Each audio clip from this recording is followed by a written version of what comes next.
Hello and welcome, everyone. Oh, I love the dancing. That's so fun. Everyone dance. Dance to your own silent disco. Welcome. We are here and we're going to be playing Monster of the Week after our silent disco. I hope you're doing a silent disco at home.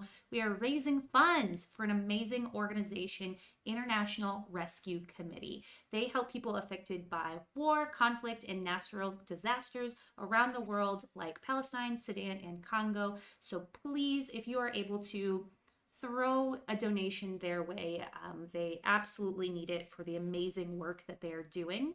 Not only is the first $100 matched in our stream by Bogus Cheesecake, an amazing Alaskan based TTRPG company making unique content and systems, but also they have a campaign going on, I think until the weekend right now, where the first $100,000 that is donated via Tiltify gets matched. So the first $100 is matched, and then the first $100,000 is matched, and so you're making really, really good things happen with your donations this evening. So with that being said, you can go to our chat. It's pinned in Twitch and it's on the YouTube. You can go straight to our Tiltify, where again your money is matched. And when you donate, you might see some pretty fun incentives that you can help shape our game. This is where I usually would like poke fun at the GM and say, haha, you can't gift a reroll to the GM.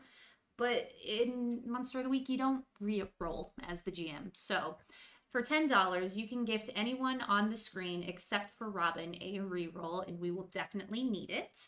For a $25 donation, you can gift an auto success to anyone. Again, we will need it. For $35 or more, you can make anyone roll on the Calamity Roller, I think is what we're calling it. Basically, Wild Magic Surge table. But it's our Calamity roll table. There are some that are specific to our players. There are some that are good. There are some that are bad. It's a calamity. Who knows what's going to happen? I guess you have to donate to find out. For a $50 donation, you can name the next NPC. We're thinking things like pee pee poo poo, not slur slur, McSlur slur. Robin will immediately use that name as the next NPC in our game. And for a gift of $100 or more, you'll help us meet our matching gift, and every single person on the table will roll a wild calamity roll. So that sounds really fun, right? So, you're doing good in the world and you're helping influence our game. Everyone who donates gets entered in to win a $50 gift card to Heartbeat Dice. They have a really beautiful dice, so you definitely want to go and get yourself entered into that. And with that being said, my friends, my name is Jess. My pronouns are they, them, theirs. I am playing also a they, them, their character whose name is Arnett, and I am going to popcorn it over to Ian. I was so ready. Hey, what's going on, everybody? I'm Ian, or your boy Big on all socials. My pronouns are he, him, and I'm playing Chester Douglas, whose pronouns are also he, him. And I'm going to popcorn over to Dylan. Hello, I'm Dylan or Super Dylan. My pronouns are your pronouns. And I am going to be playing Cricket, whose pronouns are she, her. And I'll popcorn it to Candace. Hello, my name is Candace, also known as Candace the Magnificent. My pronouns are they, she, and I am playing Dewey Butler the Spooky, they, them. I'm gonna popcorn to Aram.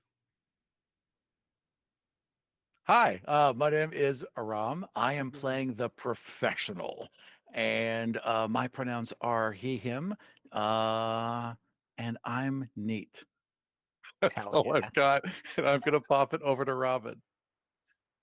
Hello, beautiful, wonderful people. How's it all going? My name is Robin. My pronouns are they. However, if you were born pre like 1980, I might start out with a he if I don't know your vibe. And I'm Captain Krell on all things, and my characters are all pronouns because I'm playing everyone else. Exciting, isn't it? Okay, gang, do you want to get a little bit spooky? Yes. I'm gonna get Okay, so spooky. Oh, it's gonna be Yes, weird how spooky we're please. getting. Okay, so I have made a little like narrative intro thing. So all of our players, if you Ooh. pull up the thing that I got and you move it all to 0, Yes. Jess, you have it so that everyone else can hear it. And then I'm going to count us in. Okie dokes. All right. Get all the nerves out. Okay. I'm going to click play in 3, 2, 1.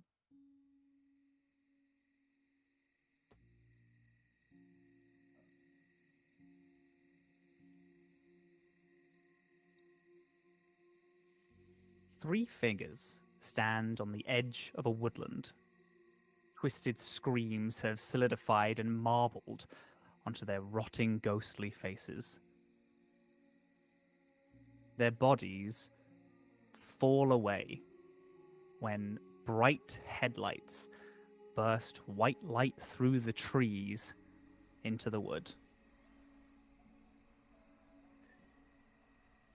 A radio sounds from inside a car driven by a half-drunk man. As he pulls up alongside of the road, he opens his door and begins to stumble toward the nearest tree.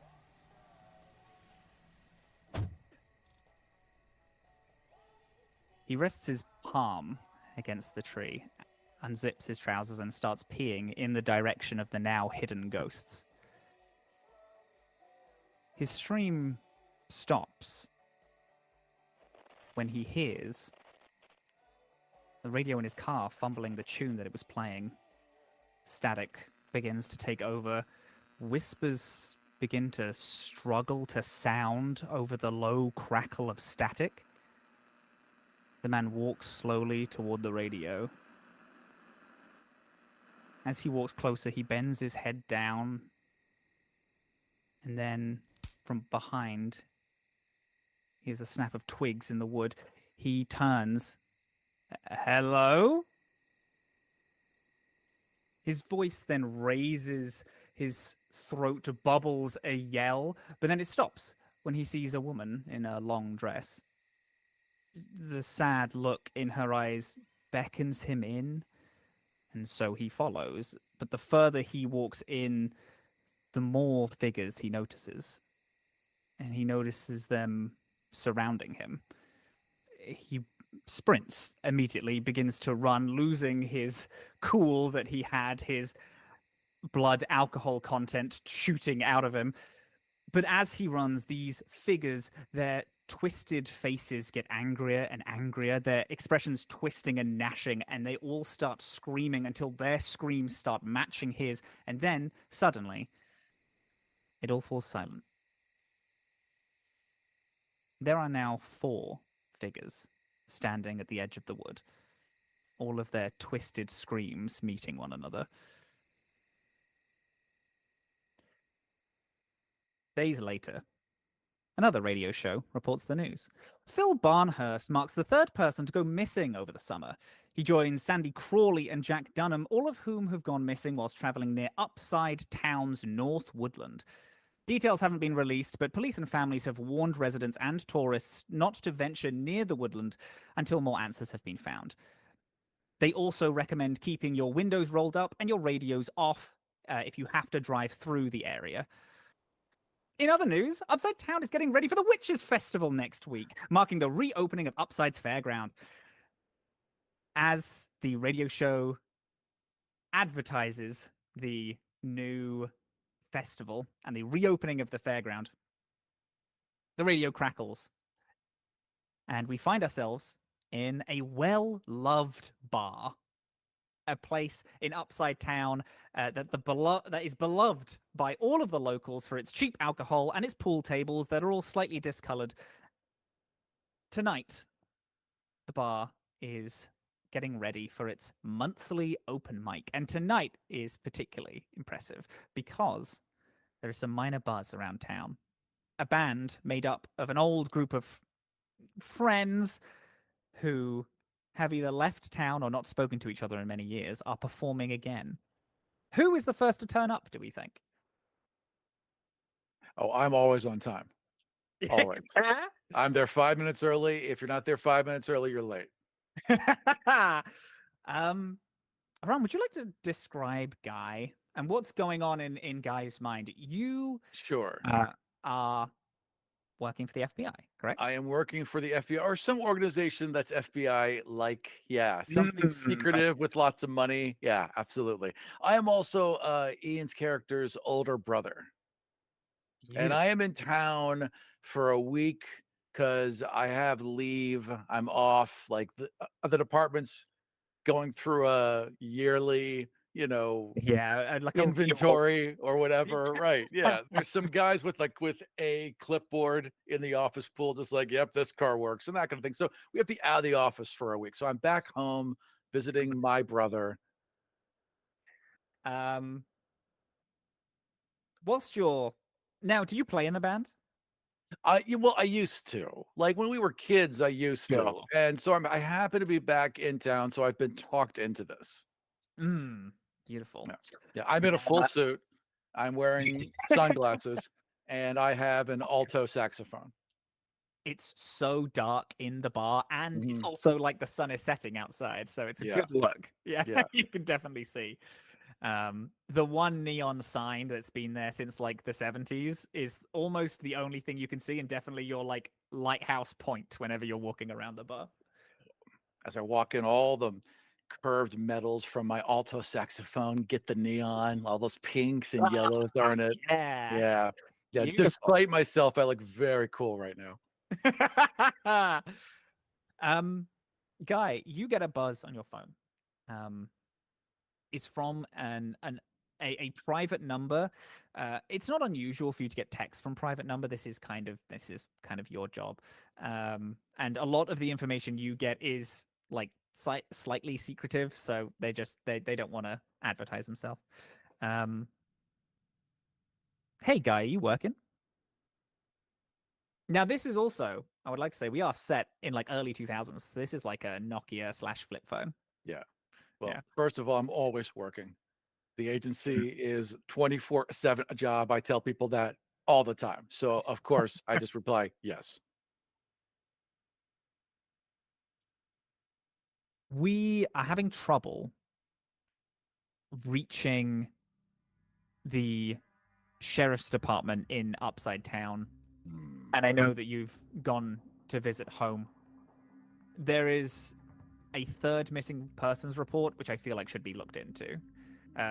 Go meet the sheriff when you can. I am on it. Thumbs up, emoji, send. Oh wait, no, it's like text. Hang on, wait. It's am capital on. Yeah. Beautiful. Send that, and you get a confirmation. That it's been Yeah. made.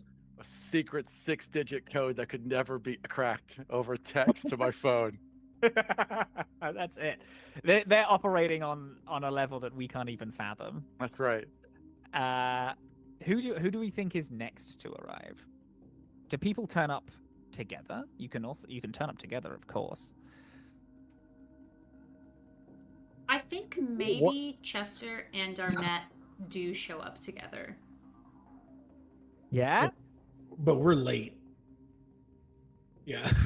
A full 40 minutes goes by past the waiting time, the meeting time that you guys are supposed to be at. I've gone through 4 cigarettes. I refuse to go into the bar until someone else is here, but I'm trying to look cool just standing outside.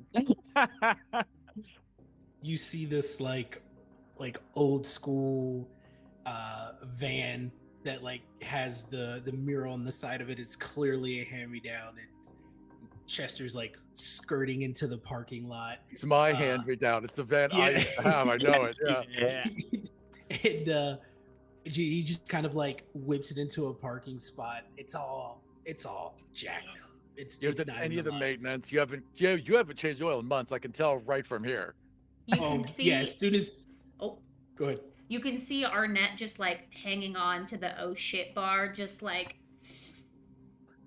I walk over. Listen, I put a hand wouldn't on have been late. Francine's hood, just shake my head and be like, "Hey, bro, late again, I see." Hey! Just rolling the window down. Hey, sorry, we wouldn't be late if somebody didn't have to stop because they were hungry. But I'm not dealing with that all night, so I'd rather be late. Who doesn't want tacos? Best tacos in town. I mean, I called you an hour and a half ago. We could have done it then, not when I'm pulling into your driveway. Are there still tacos? Because if there are, I'm definitely just going to reach in through the window and take one of your tacos. There is a bag of tacos, but all of the tacos have just become like a salad at this point because of Chester's driving all over the road. I look in the bag, shake my head, just let it close. That was my taco. Not much taco left. It's more of a taco salad. Sure, you can have it, I guess. Oh no, I don't want it. No, sorry. I was trying to be dismissive. I was not so much claiming it as I was just making fun of you. To give it back. Hand it back over. So did you guys want to go in, or did you just want to like have a family reunion outside of a bar in our hometown? We should talk to the manager. Cool. Yeah. Candace. Oh, go ahead. No, you go. No. You go. Annette, as you crack open the door, you get a weird shiver up your spine, one that you haven't felt in a while. Looking, almost like a compass. You can kind of like you turn your body, and the shiver like extends, and it almost like pinpoints. You look out at the amusement park, and past the amusement park is the North Woodland, and you just kind of feel something looking at you.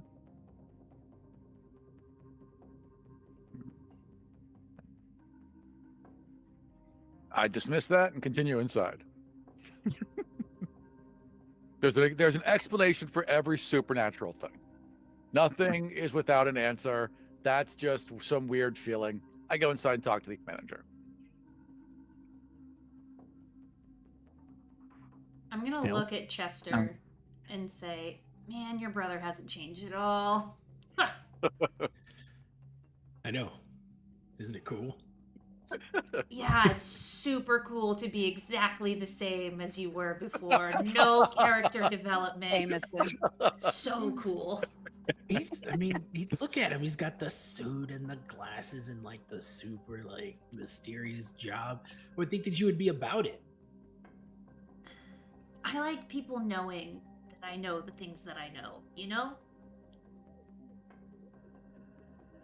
Yes. Yeah. And Arnett's gonna walk inside after Guy. Dylan, you wanted an intro? Candace, do you think that Dewey and Cricket are already inside, or do you think we show up even later? I feel like they're probably already inside, especially if Yeah. this is a bar where you can smoke. I insist that it is. Yeah. Yeah.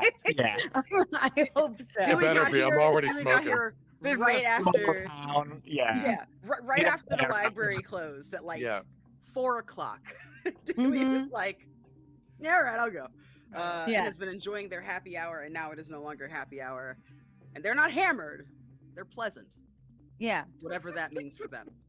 Cricket, just like over your shoulder, is just like, I mean, everybody else is just getting here, and it could be happy hour for another half hour, if you want me to ask. I mean, if you think you've got it, yeah. I don't want to like pay a bunch of money for drinks that I barely fucking get buzzed off of. I know, and I mean, they should comp them, but they're not exactly tipping us out either. But Yeah, I'll just ask. And I mean, the late thing, it's a human thing. People think they're cool for being late, so they just take their sweet fucking time. They like take a really long drag, like derisively, and like let it out like like really Whoa. annoyed of their cigarette. Do you want me to be late? Next No, time? no, No? please, please never don't be late, because I'm never late. And it makes me fucking crazy when everyone else is late. Okay. Yeah. You got it. Okay. Never late. Working on happy hour. Yeah, I mean, Cricket was always late, so that's a good thing, right? We're working on understanding. I think that's good. This new you, never late. Never late. That's the new cricket. Cool.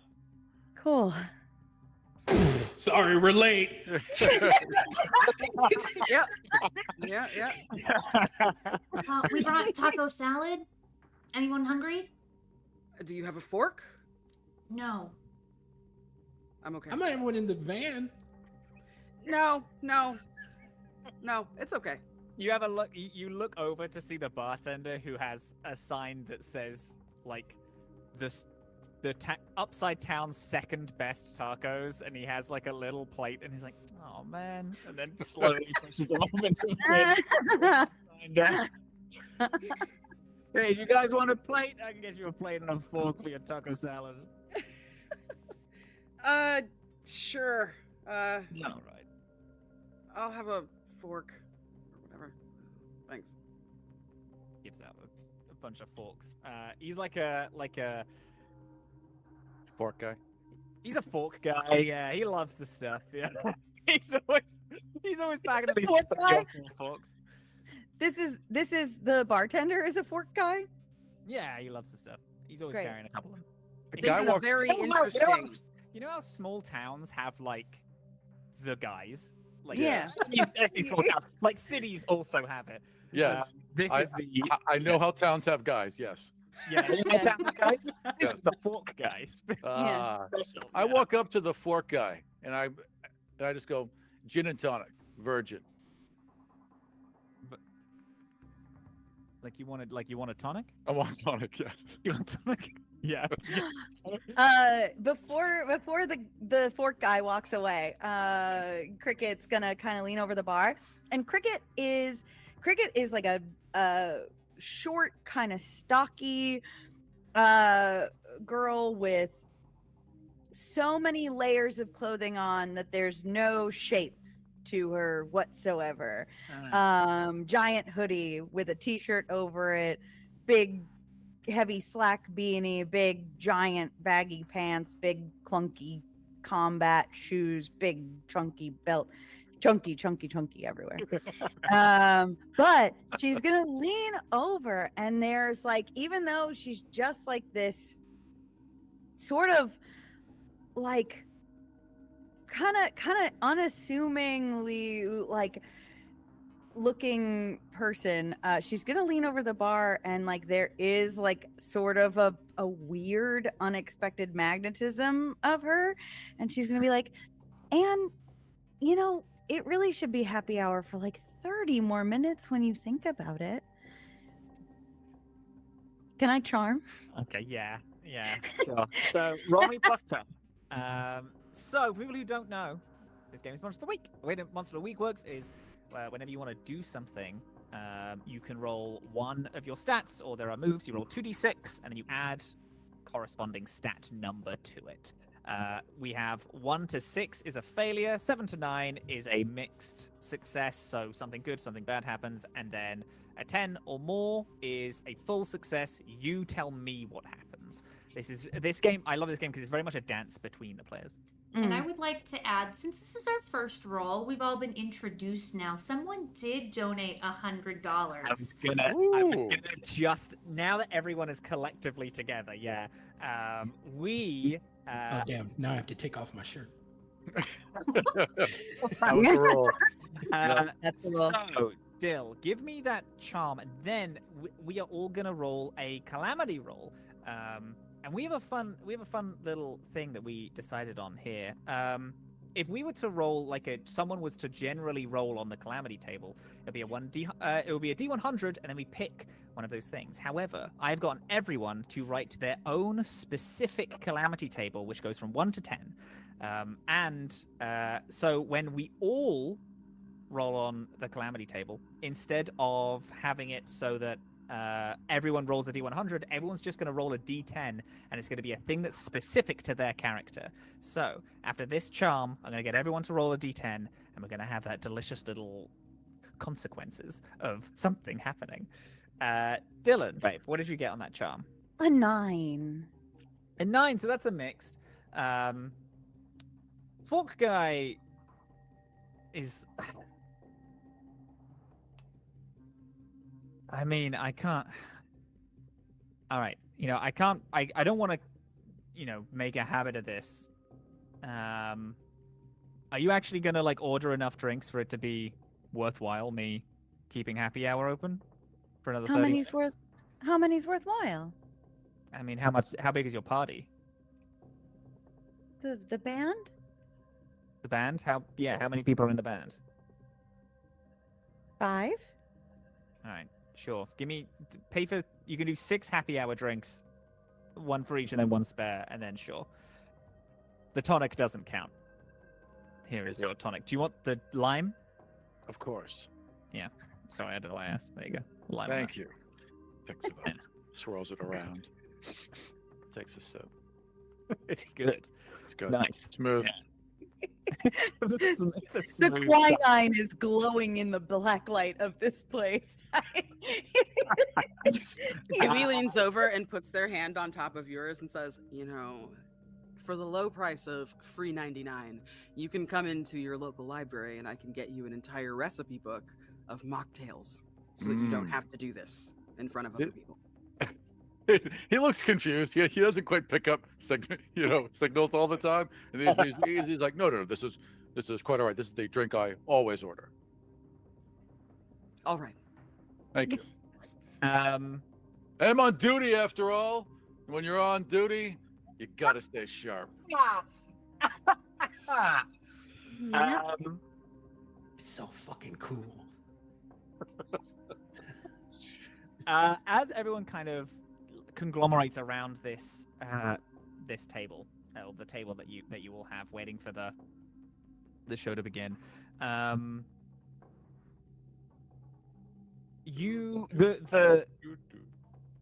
the table is next to a cracked open window, and a breeze blows in, and you all feel that, like that autumnal, it's still kind of warm outside, but it's just hitting that cold air. You'll get that feeling. Upon that, I want everyone to roll a calamity. So everyone roll me a D10, please, and then use your specific table on that. Oh, I do forget what that was. Okay. There it is. Okay. And since it's everyone roll, I might roll For a Fork D100. guy, right? Yeah. Fork guy's got his own table. Yeah. He's suddenly spoon Calamity. guy. Aren't we the Fork Guy's calamity, technically? I Yeah. think we might be. We are definitely numbers 1 through 5. We can certainly make it worse. All right.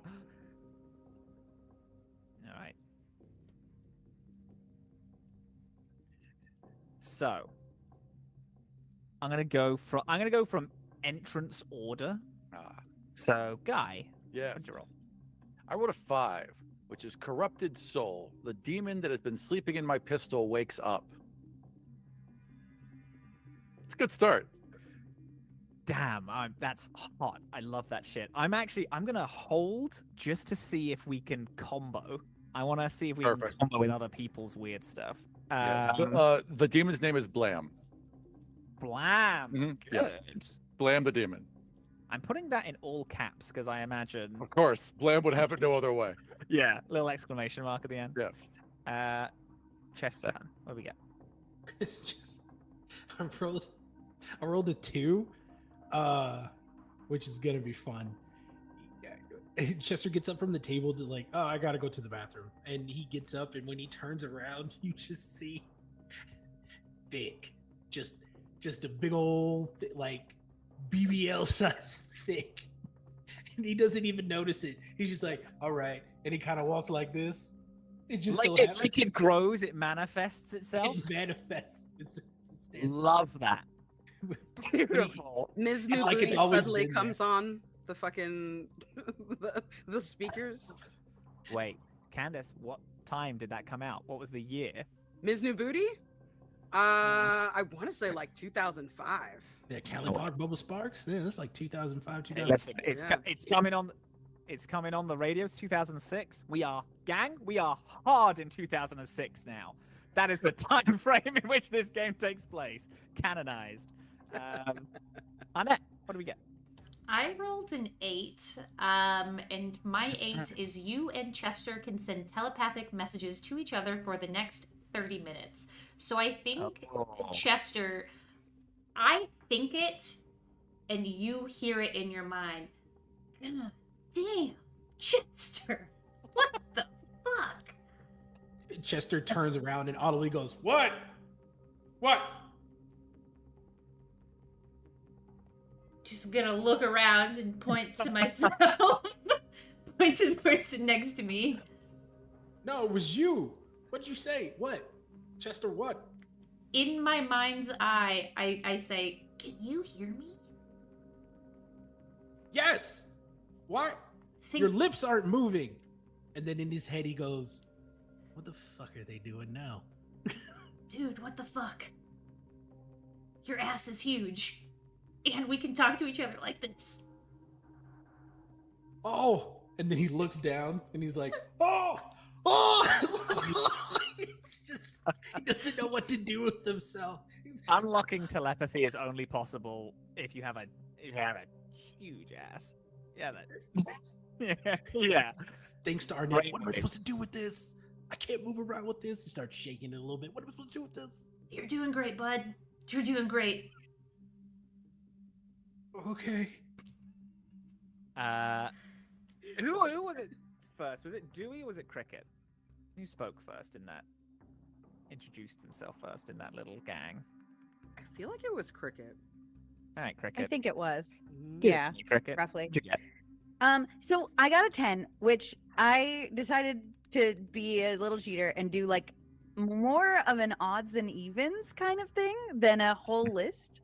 And as an even number, Cricket is kind of overtaken by the memory of the real Cricket. Oh no.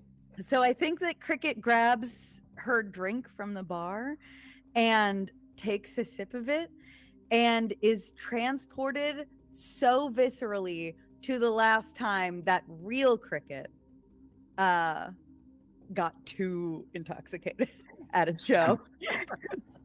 And Tell me, how long has Cricket not been Cricket? Cricket, Is I it believe, been 5 years or a year? I think it's been about a year. A year. We've yeah, Dewey and I have just started to get on past the everything of it all. But that's okay. Yeah. And how long was Cricket gone for? Again. Did we say I think she was gone for a couple of years, right? Yeah. Yeah. Yeah, I think Yeah, I she went was missing looking a few for years. at least 2, I think. Yeah. Yeah. Um, That sounds right. This memory, as you're like shot back to the last time you were drinking at a bar, I think it was the same. It was the same folks. It was Probably. everyone here. Yeah. Like you've just played your set. It was things are like winding down now. The people are like shuffling themselves out the bar, but it's the type of bar where if you performed, you're having a lock in. You know, you get like drinks are like cheaper. Any drinks that like miss pours are just yours now. And the TV is on in the background. And you remember there's just like that kind of moment when you're talking amongst like 3 or 4 other people, and then all of a sudden one of them like reaches over you and then taps the person on the other end, and it's like, oh my god, I didn't tell you, and that kind of excludes you from the conversation for like a minute. But in that break, when your eyes wander for the next conversation, they fall across the TV. This was, you remember explicitly when it was. It was in 2001. It was 5 years ago. Oh no. Yeah, no, that's not. It's evening. It's evening time. my sort of one. Okay. And there is a report that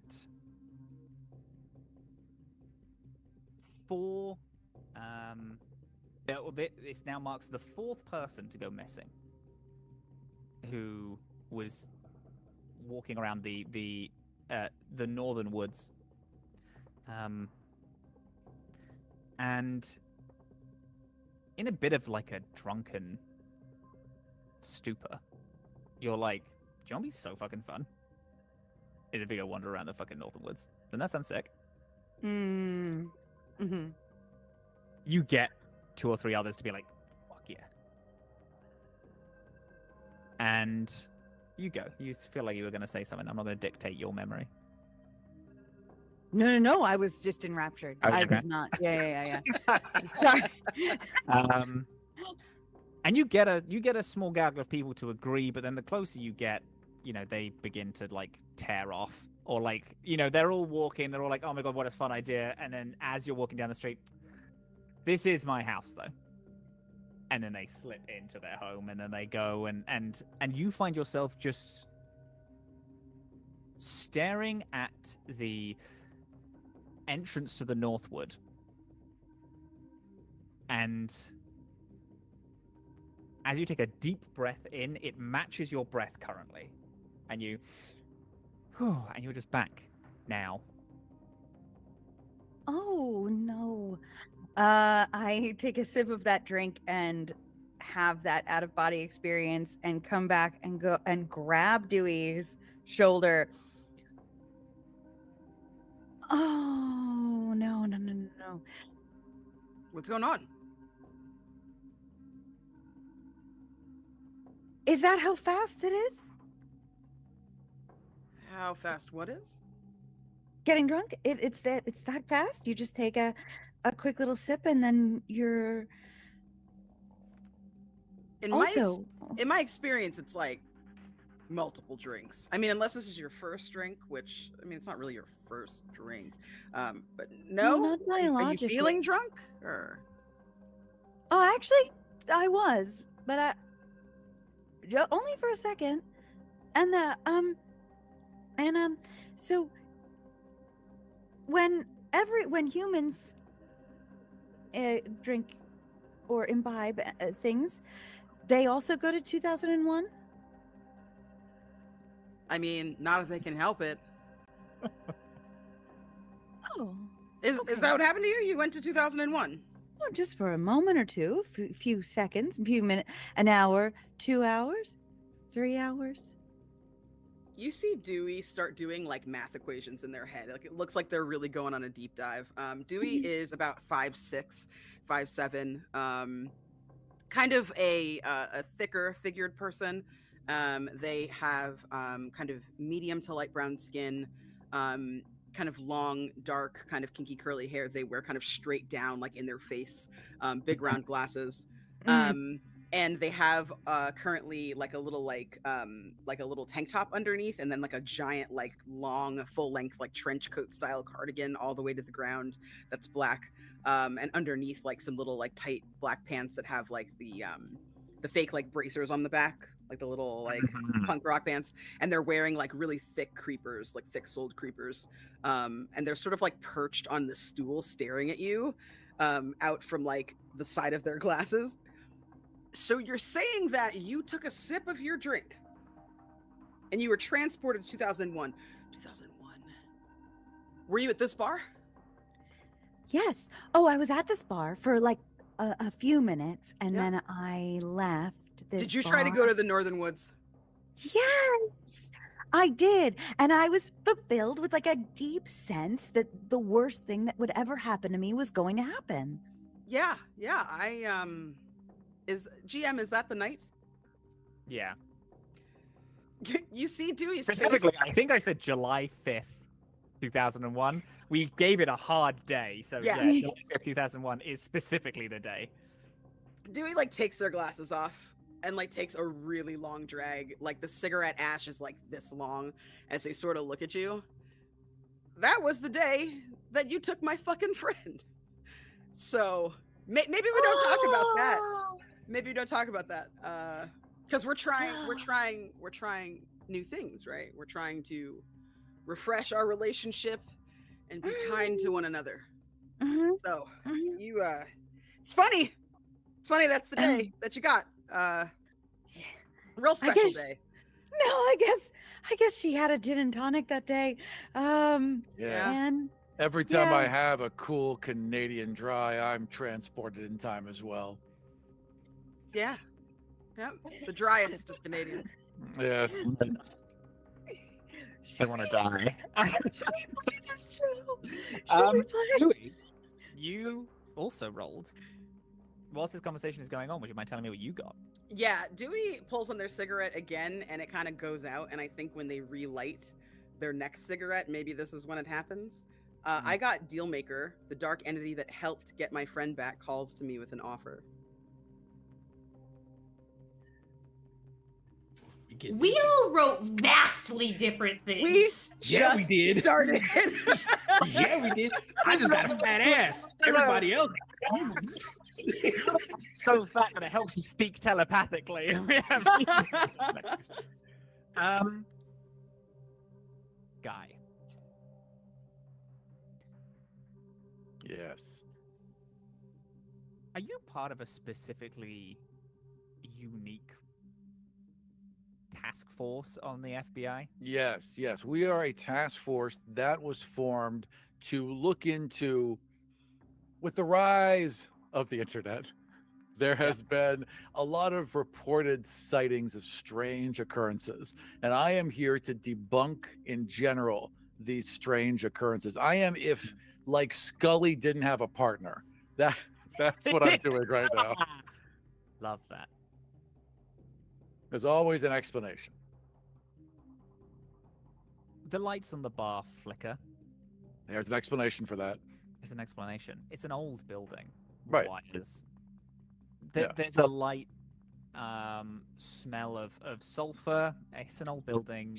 They're cooking in the back. You know, this is this kind of seedy bar. This shit happens. Yes, old buildings smell like sulfur. Yeah. Yeah. The lights begin to go out one by one, except for the one that is above Dewey. Dewey, as you're sat there, you also get this weird sense that things start flickering. Both of you hear an old, like, dial-up tone.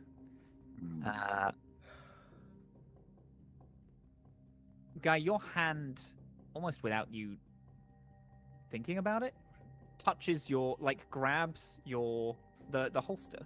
Yes. The pistol on your side. Both of you hear a door open as you are the only two people in the bar now. It is lit exclusively by this one light that's over you, Dewey, and the neon glow of the light.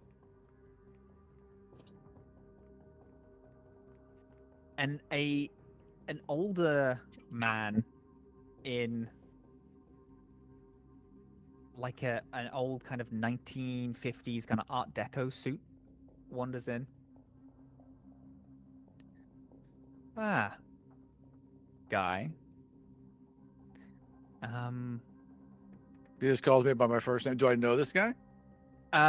You have these weird like flickers of that fact that you met him at training. He taught you how to shoot your pistol specifically.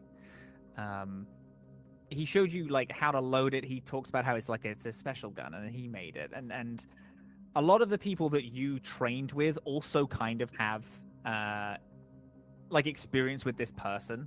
Yeah. You probably have like a a nickname for him amongst the crew. Yes. Old Shooty. That's what we call him. Old Shitty. Yeah. And Dewey, you don't necessarily recognize this specific person, but you recognize emblems of who this person was. Of this person. You recognize that you've spoken to someone like them before. Everyone's got an old Shooty. Everyone's got an old Shooty. Dewey, have you met old Shooty? I don't think so, but also maybe. Not technically, but we have worked together before. Ah. Old Shooty's been in the department for years. You answered my call, didn't you? So to speak. The people who I work for answered the call, and it's a lot of bureaucracy and red tape at the minute. I don't mean to keep the pair of you. But the reason why I have called you two, the three people who are in your party, your band, they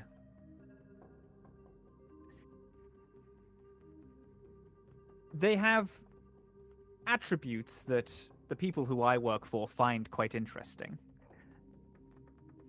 And there is someone who, Guy, I believe you may know, someone who has been causing some ruckus in Upside at the minute and is causing quite a lot of pains with myself and my employer. Well, Shooty, our employer is the U.S. government. So whatever they have to say to you, they've got to say to me. The U.S. government does definitely deal in my employers, yes, correct.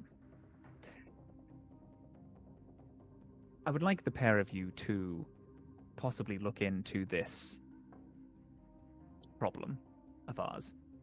People have been going missing, and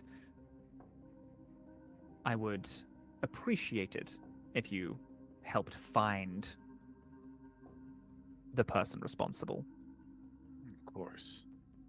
What's the in it sake for me? of-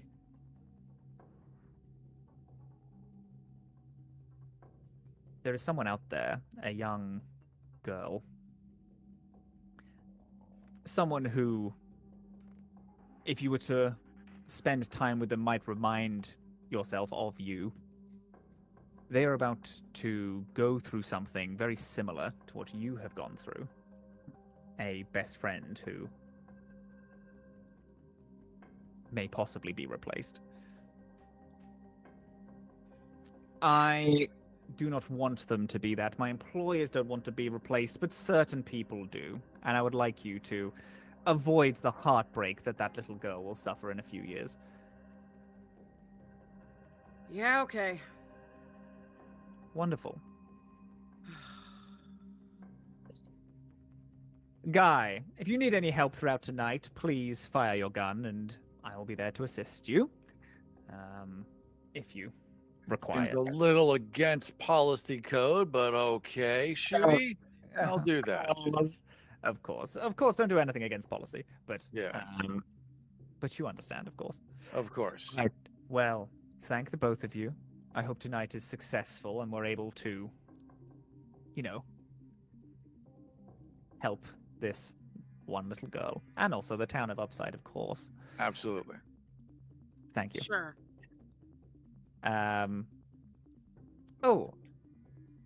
They put a cigarette in their mouth. Do either of you have a light? Yes, I have a Zippo with the FBI logo right on it. I like that right up. They take it and on the third click of the lighter, all of the lights turn on, and then you are back in the room with everyone, and it's like no time has passed at all. The person, old Shooty, is gone. There's a perfectly reasonable explanation for all of this. Yeah. The Guy, light is in your pocket. you know they're evil, right? The government. You know they're evil? Well, nothing's good or evil. It's just a system, and it's the people within it that actually make the decisions on whether or not it's good or evil. Guy, no, I mean the government is working with evil. All of is you are what sat I'm around the saying. table, and these two have broken out into this argument Look. with no setup to the When you have a Robin, large enough my- organization, there's my always question- corners. would Cricket be able to possibly notice that something like fade steppy happened here? I think all three of you who weren't in the thing would, specifically Yeah. like, Cricket, you understand how like that type of Mm. thing works. You have some experience with it. Arnett, you also kind of have experience in how weird like afterlifey deals happen.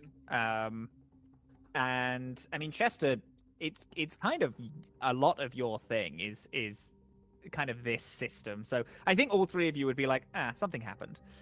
I think I put my hands out towards Dewey and Guy and say, can you guys also speak telepathically to each other now that we've walked not a inside of thing. this board? That doesn't exist. I'm I gonna mean, I look over to wish. Chester and I'm gonna say, this fucking guy, am I right? And I think this doesn't exist at you, and nothing happens, so I'm proven right. All Cricket does is put just like a really like it's a gentle hand on Dewey, but it's a little panicked as well. And just very quietly like, whatever happened, that wasn't any of my people, was it? No? No. No? Nothing No? to do with you. Okay. It was a deal Mhm. I made to try to bring her back. But I Sure. I got Making you, and deals? we're Making you know deals? we worked out Sure. in the end, mostly. Yeah. Sure. Okay. Good. Yeah, but also, Guy is working with them. Oh. Working with who? This is Like- what I'm saying. You Oh, get it. what? You get it. They're evil. Well, again, the government You're a makes some little questionable weird decisions. than I thought you were, Guy. No. I just was talking to my old shooting range instructor, old He Shooty. says he doesn't believe in the supernatural, but that just happened. Like Everything we all has can an agree. explanation. Yeah, you went into the ether for a minute. No. I saw an old friend. We had a conversation. They were right there. You saw. Guy, Yeah, I I fucking did, I saw. died and you watched me get put into the ground and now I'm alive. Yeah. I mean, The whites of your eyes turned into little sparkly moons. And it was, that's kind of my favorite part. I never get to watch that part. Look, lots of Louise. people get buried when they Yeah. shouldn't be buried. It happens all the time. Guy, I was These have little underground bells. for a year, man. Are you telling me that all of my work with the knowers of interconnected supernatural species is it just means nothing to you? No. Because I thought you liked Kiss. Every time we learn a little bit more about the world and everything around us. All the information's good. I'm not disparaging you. I'm just saying we should approach these things with a calm, collected mind. And as Guy says, calm, collected mind, Arnett is going to like hit the table just a little bit and push their seat back and say, Guy, what do you mean we have to be calm, man? People die and then they don't come back. I did. Sure, You people die all the can't. time. And You had a you're very working with long... them? The government knows that Bigfoot is real, man. Oh, look, I've seen that file, and I have serious doubts myself. So why do they make you do this job anyway then? I mean, isn't there like regular normal crime that you can Oh, You know, there's do? lots of regular normal crime, but people need to be put at a sense of ease. You know what? This is why I'm here. We will investigate this, and I will put you all at a sense of ease, so we find out there's nothing to be worried about at all. what would we do without Guy the Poo Poo Police? Probably let a me ask. weather balloon. I'm gonna message, or not message, I'm going to think over to Chester. And Mhm. you've said, God, my brother's the coolest. The shit we've seen, man. The shit we've seen. You get back from Chester. think I'm gonna have to buy bigger pants. I don't know if I don't know if this is gonna work with my everyday. We'll just Do I we'll need to just change my cut we'll toilet just cut a paper? slit in it, man. It's fine. It's fine. Your ass looks phenomenal. Huh? What are we? Sorry. She's completely distracted with that the whole time. Right, gang. What do you want to do? What do you want to be doing? I think Dewey I'll tells keep everybody it about the loving. deal. Like what old Shooty asked of us. Oh, yeah? I feel like Mm. that's important to share with everyone. Yes, I have been assigned a task for this evening, and if you all would wish to help me, your government would thank you very much. Gross. I don't wanna I've be also been thanked by the assigned a government. task. If you want to give a big fuck you to the government, you come with me. I'm with them. Oh yeah, that one. Yeah, that sounds better. That yeah. sounds like something I should monitor, so I am with you as well. Fuck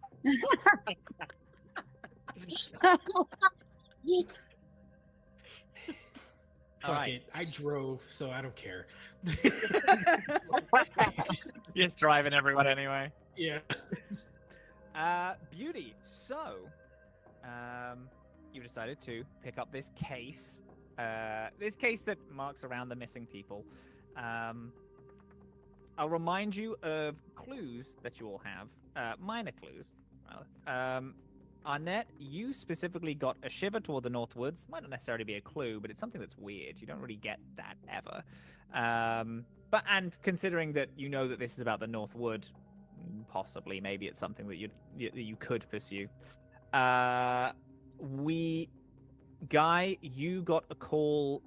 You got a text rather from someone that you work with, saying asking to meet the sheriff of the town because the sheriff would know something about these disappearances, and also everyone heard the radio report that Phil Barnhurst went missing a few days ago, and as has Sandy Crawley and Jack Dunham. This is a small town. These might be names you recognize. This game is just us playing in the space. If you think you might know someone, let's do it. Let's build this world together, baby. But there you go. Those are the clues that you have so far.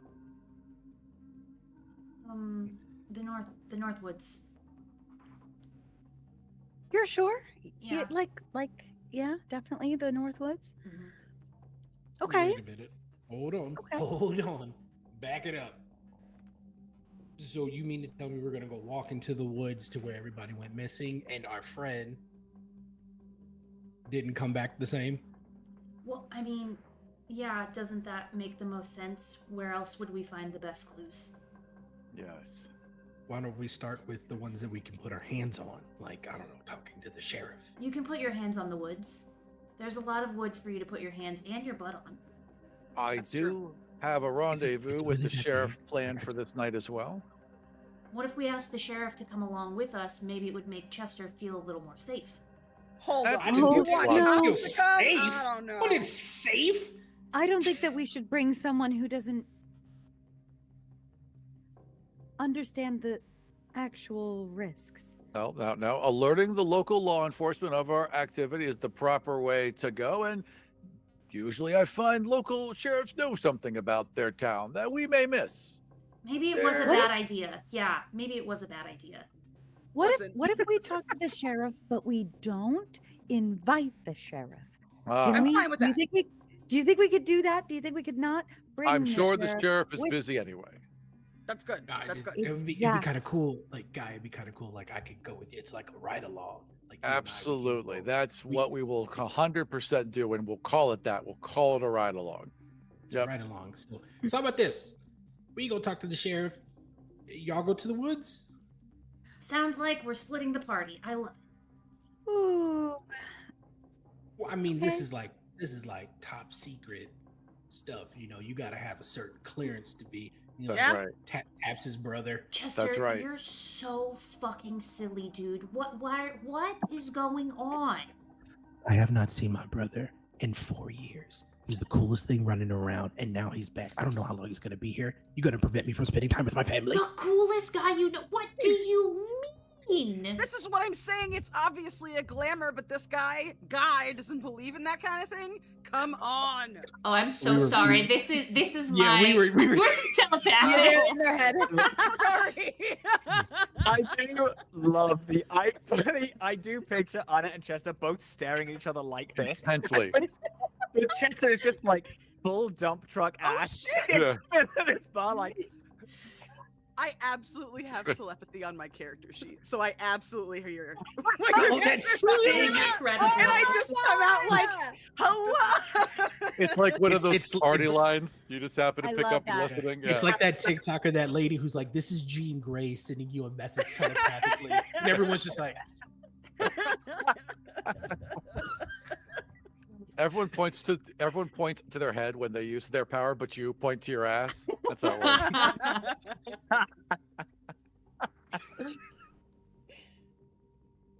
the Come full on, guy Arnett. goes, "Hey, Chester, dude, can you stop pointing at your ass just in the middle of the bar, please?" "Hey, a lot of listen, people look listen. We don't body shame around here, George." Amen. Wow.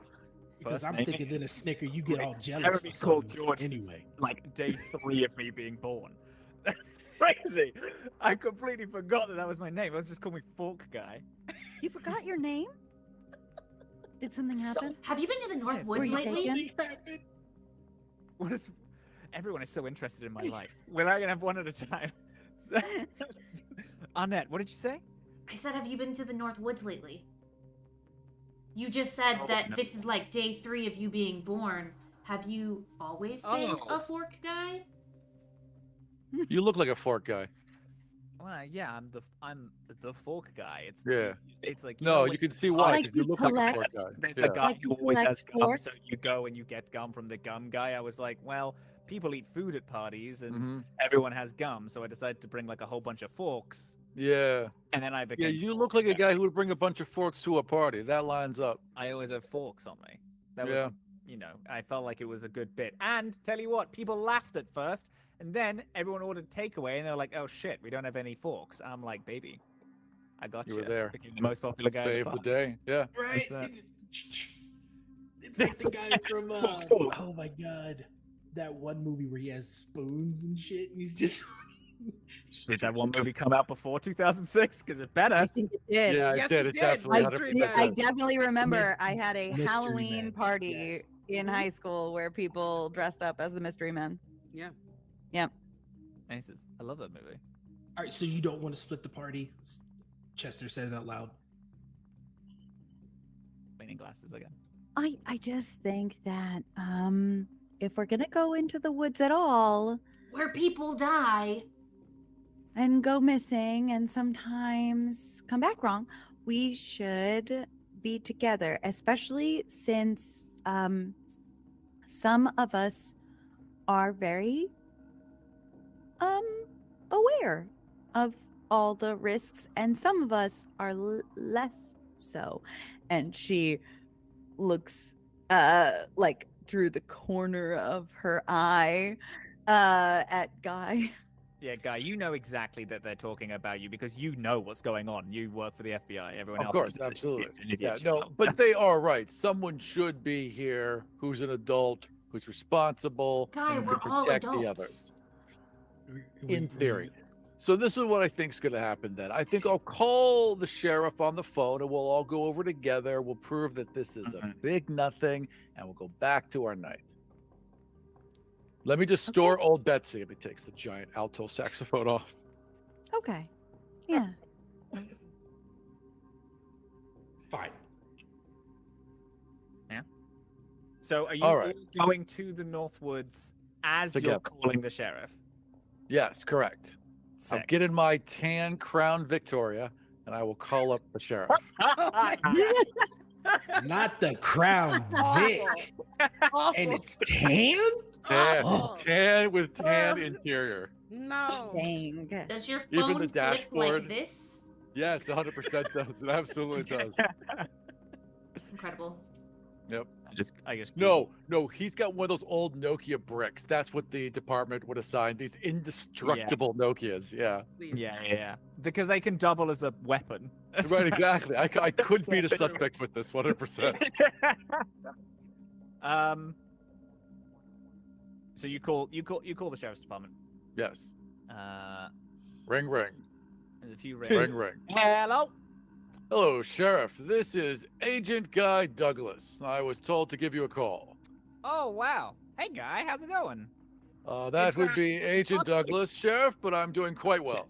No, yeah, sorry, but we went to school together. It's Buckley. No, I am aware, Buckley, but now we are professionals on professional time, and it will be Agent Douglas. Thank you. All right. Well, thank you, Agent Douglas. Hi there, Agent. How can I help you today? Pleasure to hear from you, Sheriff. I was told to give you a call about these recent missing people. Oh, right. Yeah. Okay, sure. We don't really know what's, going on. It's just, it's that time of year. People go missing in the woods. It's missing people time. You probably should put a few more agents around during that time if you've officially called it missing people time. This town has about 10,000 people in it. Not all of them are willing to go into the woods a lot. So people know, we warn them to, again, you roll your window up, you turn your radio off if you go near the woods. So you don't I'm sorry. Our town has an official policy of everyone staying out of the woods. We're not necessarily staying out of the woods. Well, I mean, stay out of the woods when it hits nightfall. Yeah, you don't want to be doing that. But then if you're passing through, you don't want to be anyway. So Phil, bless him, he was driving through. He stopped and then he did enter the woods. We have his car. We towed his car. It's in the station now. All right. If you want to have a look around it, you can. There's nothing too odd as far as I can tell. It just looks like he just kind of got out. I mean, it was a little roughed up, but Sure. it's an old car in it, so. Well, Sheriff, I'll put a pin in that and I'll consider that. But right now we are on the way to the woods to check this out firsthand. Don't do No. that. That's a bad idea. Sheriff, I don't think you fully understand your job. We go to places that might be dangerous in order to make sure that the citizens are safe. Yes, agent. Excellent. I Should we have- need any support, I will call you for backup. Until then, I think I have everything I need here, Sheriff. All right then, Agent Douglas. Call me when you need me, I guess. Absolutely, Sheriff. Close this phone. Fucking God, that guy's not changed. Sheriff isn't particularly useful. However, he did say to stay out of the woods under any circumstance, which leads me to believe that he is quite a cautious fellow who probably should retire and turn his job over. Obviously, the woods are simply woods. Just to stay out of the woods? Nothing He else? said, by any means necessary, stay out of the woods. Never go in the woods. No one should ever go into the woods. And that's where all the bad things are. However, I do believe we'll find it's just woods. Okay. So just All stay right. out of the woods. So they're Absolutely. they don't really have anything then. They're just saying don't go They in the had woods at night. surprisingly nothing and did not seem willing to do their job. It was not the best call with the local sheriff's department. I don't know what you thought you were gonna get from the cops, but I mean, I'm not surprised. Yeah, I'm glad we Yeah. didn't make a stop there. That would have really wasted our time even more. I would not. I Yeah. would have trouble with every single local police department. Like, yeah, like I would not. Like, I'm not a cop. Like, yes, absolutely, I agree with you. Are you Mm, driving okay. us? Of course, everyone Okay. pilot to the Crown Vic. Oh god. Oh, so we all just had this conversation in the parking lot, you on the phone, us waiting for you to let us into the vehicle. Very cool. Right, absolutely. I'm not leaving. I'm not leaving the van here. Oh dear. Okay, I looks mean, over at having it like, two oh. getaway vehicles isn't the worst idea. That's not True. bad. I'll go with the taco salad. All right. Okay. Who wants to ride shotgun? There's an actual shotgun like mounted in between. Oh, me. Oh, shotgun. Excellent. Pops open the door.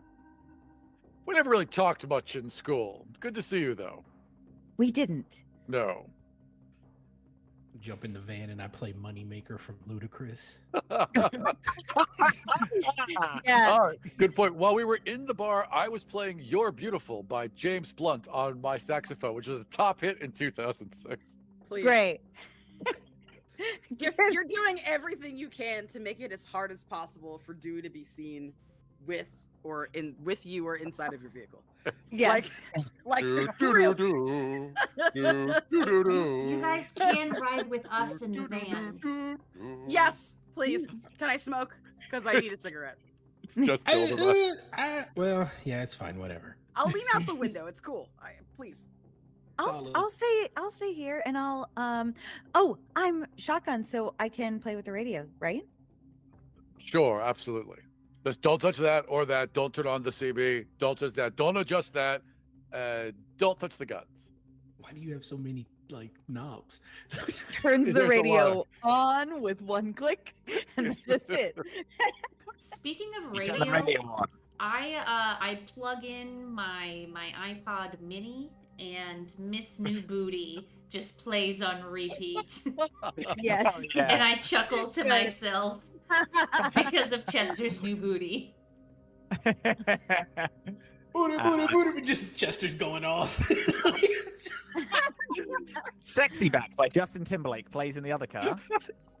Which also How many cars are we taking? There's Good. two cars. One is Am I not the only one who looked up music in 2006? Fair enough. 100%. Yep. yeah. Thank you.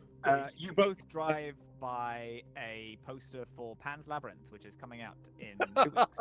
Yeah, it's exciting. This is definitely 2006. It's so good. You all drive and you get next to the wood. It's quiet here. You see some. wood should be. Actually, whereabouts in the woods do you think? Who's leading first of all? Well, obviously I'm leading. Guy, where do we think you pull up? There's the space where Phil disappeared. Yes. But then there's also just like there's some roads into the woods. There's like a hiking trail and all that jazz. Whereabouts do you stop? I think we drive directly to where they were last seen. Pull over, put on my blinkers, pop open the trunk, take that little reflective triangle out, put it in the road, make sure everything's nice and set up. After about 15 minutes of that, I nod. We're all set. Everyone ready. Stay close, and I'll pull out one of those giant cop flashlights from my car Nice. and start, Hell yeah. So, a little bit of information about Monster of the Week. So, we are on what is essentially the hunt now. We're on the hunt for this monster.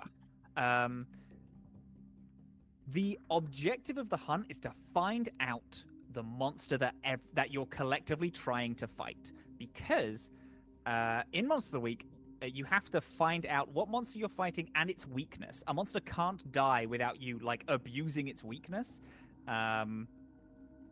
So, there's you will all have a collection of moves that will help you kind of suss out the scene and do weird little stuff. I'm just informing you we're in the hunt search portion. Yes, Jess, what's up? May I connect the dots to look for the wider patterns? Ooh. Oh my god, absolutely. That's just a move. That's That's just one of my basic moves. amazing. Does it ask you to roll anything? It does. I'm rolling sharp. Oh, okay. And I rolled 8 plus 3, so 11. So on a 10 plus hold 3. So Perfect. So on a hold, I believe that means that you can ask me 3 questions, possibly. Ooh. And it will be of the questions that you are given. I would like I to have to answer truthfully. I would like to ask when and where the next critical event. I think they messed up when making this. When and where will the next critical event occur? Nope, I just don't know how to read. Oops. Perfect. So you want to know when and where the next critical event will. Okay.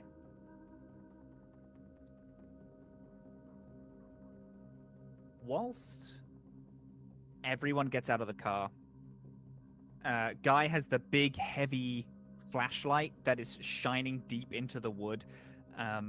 It does have its like end point where the wood then just keeps going off into the darkness. This wood is like these big thick oak trees it is, and this is like in the middle of the summer, just turning into autumn. So in the daytime, this like scene is beautiful. It's all like freshly turning oranges and reds, but right now it's that kind of like slightly damp, thicker weather. You also with the like flashing of the lights on both cars, which I imagine both you put on the emergency. Most of what you're seeing is, aside from the one cop flashlight, are these like blinking reds. Everything is lit up with this deep red, and you can see the town of Upside off in the distance. The tiny blinking lights. You can see some people milling around. You, whilst look at Cricket. You and Cricket may not have been friends, but you knew each other, and you definitely knew each other enough to play in a band together. So it's like, you know, Yes. you might not have been close, but you knew each other.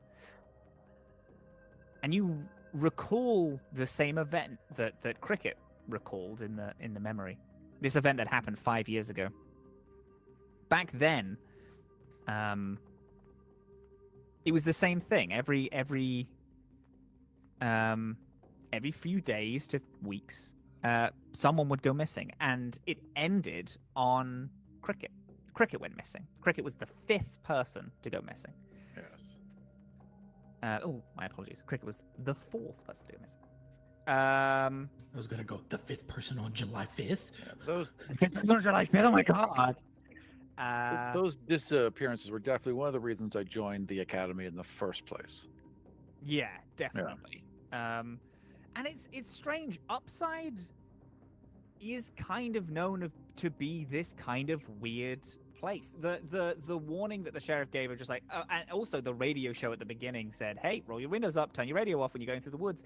That Right. kind of odd, like, odd call is a thing that you just don't pick up anymore. Right. It's happened so much that all of you are just kind of like, you're nullified to it. If someone new came into town and they heard a radio broadcast say, "Hey, by the way, if you're going through this wood, roll up your windows and turn off your radio," it's like, that's odd. But to you, it's like, it's the radio. That's what happens. And Arnett, you remember, 5 years ago, Cricket went missing and was the 4th person to go missing, and then after that, no one else went missing. And recently, 3 people have gone missing. So in terms of like what is a critical event, you're assuming the 4th person to go missing will be a critical event, which will probably have someone come back. Like that one person will probably come back, maybe. And when we say connect the dots, because you don't have like a huge amount of evidence, at the minute it's I have a working theory. I have a working theory of this. This happened 5 years ago. And it might happen. Actually, how old is Arnett? I cannot remember what We said. had everyone to be like mid-20s, right? Mid-20s, At 24 sounds perfect. Yes. So you would have been 19 when Cricket went missing. And let's say because you would have been old enough and because, hold 3 and I'm giving you information, you would have noticed this 10 years ago as well. So this same event happened 5 years ago and 10 years ago and is happening this year as well. You have 2 more questions, 2 more holds that you can give me. Do I have to ask them now, or may I wait? You're allowed to wait. I'll let you wait. Who cares? It's a game. We're all having fun. Thank you so much. I care. That made my day. Thanks. Yeah, so all of you are here at this scene of where Phil Barnhurst left or went missing.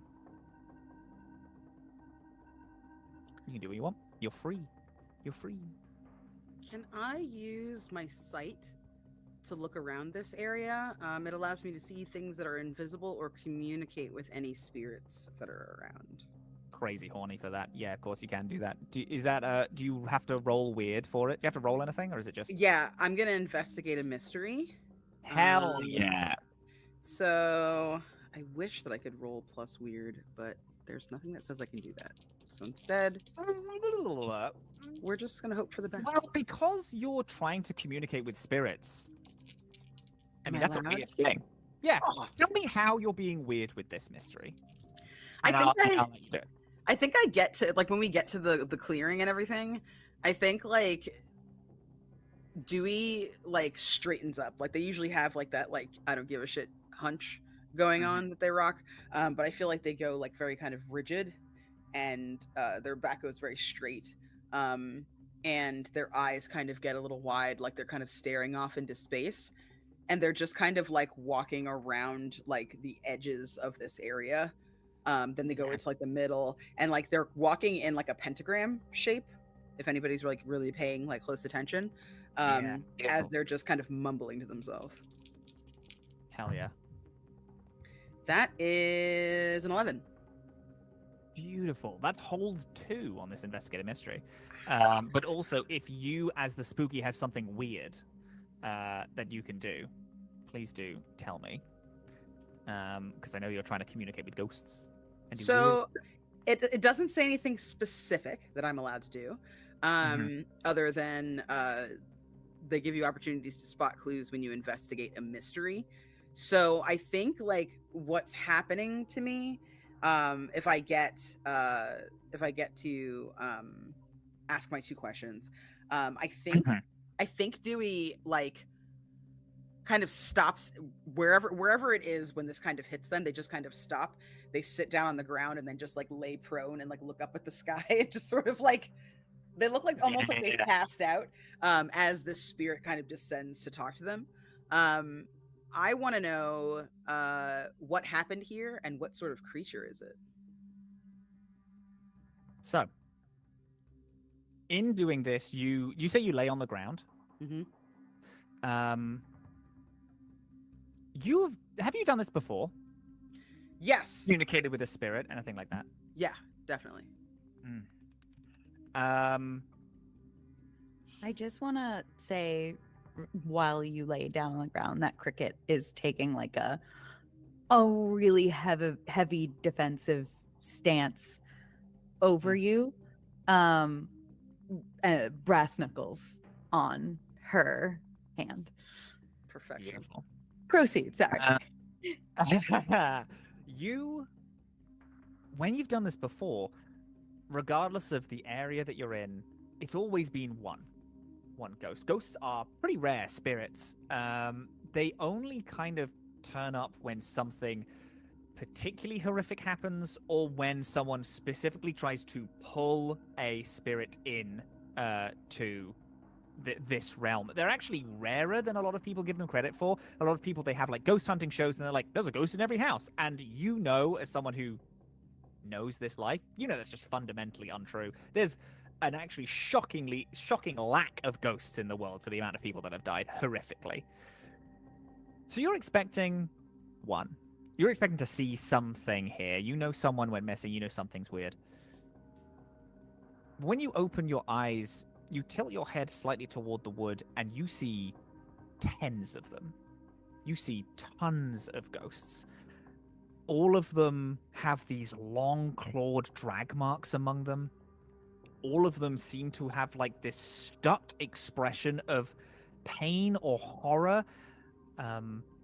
They are all just a wild variety of ages, a wild variety of clothing as well, at time periods stretching back to the earliest you can see is around the 1900s, early 1900s, like 1910s.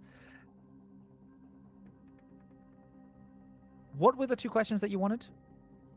I wanted to know what has happened here and what sort of creature is it.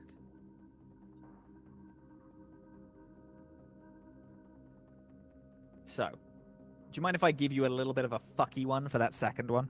Mm-hmm. One that's not like a hard, like this is what it is, but it's a bit off. What happened here is something that you can tell pretty easily. All of these people have been, for what you can guess, sacrificed, stolen in some way, horrifically maimed by not necessarily a beast, but something that has intent of pain and has claws. And what sort of creature is it? Is something it's a bit tough. You know that all of these are standard ghosts. They are, in terms of like spirit category, ghost. They are not banshees or sirens or anything like that. They are like your bog standard. These are people who have been murdered. They're not poltergeists. They don't seem to be able to interact with anything. You know that you can see them, but no one else can. And when the light shone in these woods, you know they were all invisible, and that's normally a sign of ghosts. They only really come out in times of emotional distress for them. Their memories are like their final surface memories are kind of the only thing that's still lasting in these ghosts. And when they are getting emotionally distressed, that's when you can start seeing them again. You know, whatever did this has to be physical in some way. Isn't a ghost, isn't anything spiritual. You do a lot of like mental checklists. You're like, it's definitely not a vampire. It's not a werewolf because it's happened. You know, werewolves are once every month, and you can kind of hear it. There's signs. It's not vampires. It's probably not aliens. It's probably not a demon because demons are a little more like the patterns of pain on people are different and random seemingly. So if this was a sacrifice and it's some form of ritual, it's kind of the ritual is just they have to die. That's part of it. Not necessarily you must inflict this form of wound on this person. You have to take out this part of them. So you're kind of going through a mental checklist of what it's not. So I know it's not like specifically, oh, what sort of creature is it? But it's a bit of you know what it's not, and you know what these things are. These are bog standard ghosts, people who have been killed. Since I don't have a standard answer, can I ask a clarifying question? Go on then. Can I tell whether or not the creature takes pleasure in its kills?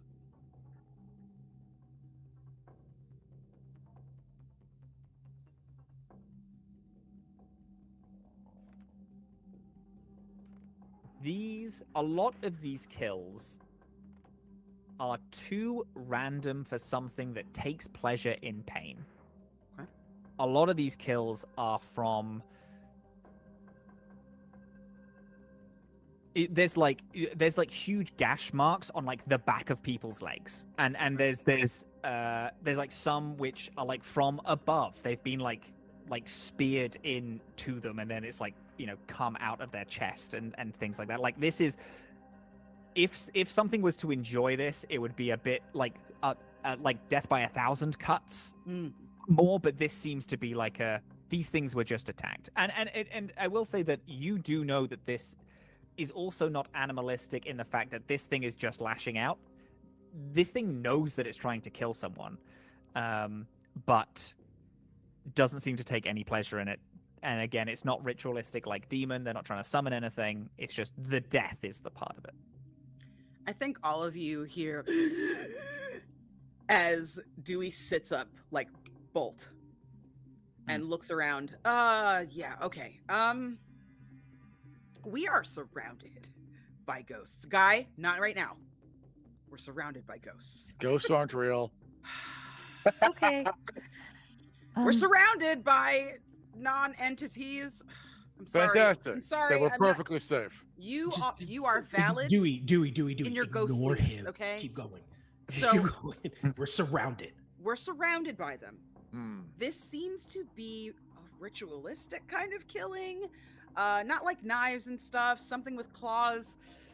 Nothing that like is into it, you know? Like we don't have to worry about any kind of like creepy, like gleeful, you know, too exciting kills. That's not what we're dealing with here. But it's pretty bad. It's pretty bad. Lots of people running from it. It's not like a jigsaw thing. That's not it. It's more like a Also not real. like a maybe like a Call of the Wild thing, but not an animal.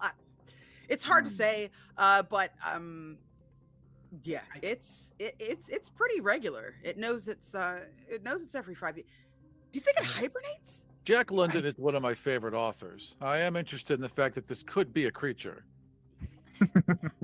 When they ask, do you think it hibernates, I'll pipe up and say, yeah, it's like every 5, but then also every 4 gets brought back. Like this is the big one, you guys.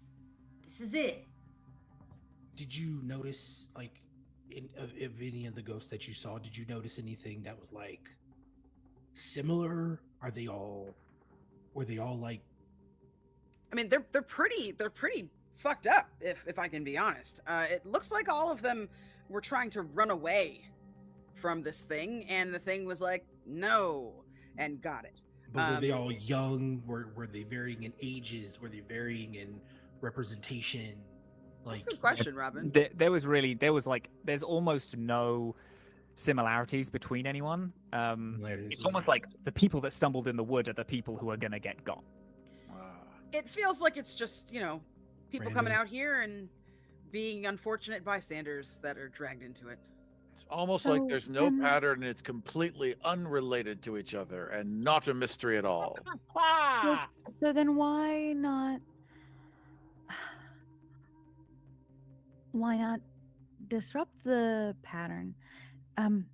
If it's all random and the people chosen are random, why don't we stumble in on purpose with the radio on and the windows down and hold up. disrupt the, Chester, let her speak. Let her speak, man. This doesn't feel like a trap to you. well right. Well, so I don't know what you're thinking, but if it were, I mean, if those people are just the unlucky few that happen to wander in without protection and not knowing these seemingly random rules to not get yourself caught, then if we intentionally trigger those things, then we get the jump. And we know better than a random, unfortunate, intoxicated person. Now, Aram, you go, and then I'll Is interject. there any actual evidence here? Guy, Of any why kind. don't we just like take a walk to see if there is any? I think it's an excellent idea. Thank you. I tell you what. So, on the mention of radio, let me think of something. Both of you stated that you had your radios on as you were driving in. Correct. Mhm. Now, at least 50% of you would have heard the advice, turn your radios off, and would have done it. However, of course, one of you fucking believe in that. Is there Not any only- chance either of you have your radio on at this point? It's still No, playing no, it Miss is Moo still Booty. on. Definitely. Yeah. When I heard also, that, I made sure the CB was on as well. not only was our radio on, but the windows in the van were rolled down too, because Dewey wanted to smoke a cigarette. So You he turned an disregarded extra all the rules. radio on. I'm gonna roll a d6, and we're gonna do a calamity roll right now because I'm gonna see. We're gonna end on break. Okay, so we're gonna go. I'm gonna go for. It's gonna be Aram, Dylan, Jess, 1, 2, 3, and Yep. then Ian, Candace, myself, 4, 5, 6. All right. Do you want to roll, Dill? You want to roll a d6? If you want. Roll. Okay, sure. Yeah, roll me a d6. We're gonna Oh, figure out who. 2? 2. That's you, babe. I need you to roll me a d100. Because this is rolling to see who is going to roll the d100. Am I correct on that, Jess? Yes. So roll me a d100. I'm going to say, just because you're rolling doesn't mean No. that someone else's thing isn't going to come up. Okay, Ah. okay, So okay, I okay, have okay. the first Got it, 50, got it. which is going to be related to you. Okay. 51 to 60 is Aram. I see. 61 Which won't to happen 70 because this is not Chester. real. It just doesn't Okay. matter. Sure, Uh, sure. 71 to 80 is Candace. 81 to 90 is just. You got a Two. 2 on a D100? 2. Cool. The radio crackles. And it gets louder. Like the volume on the radio turns up as static starts to take over all of the ambience around you.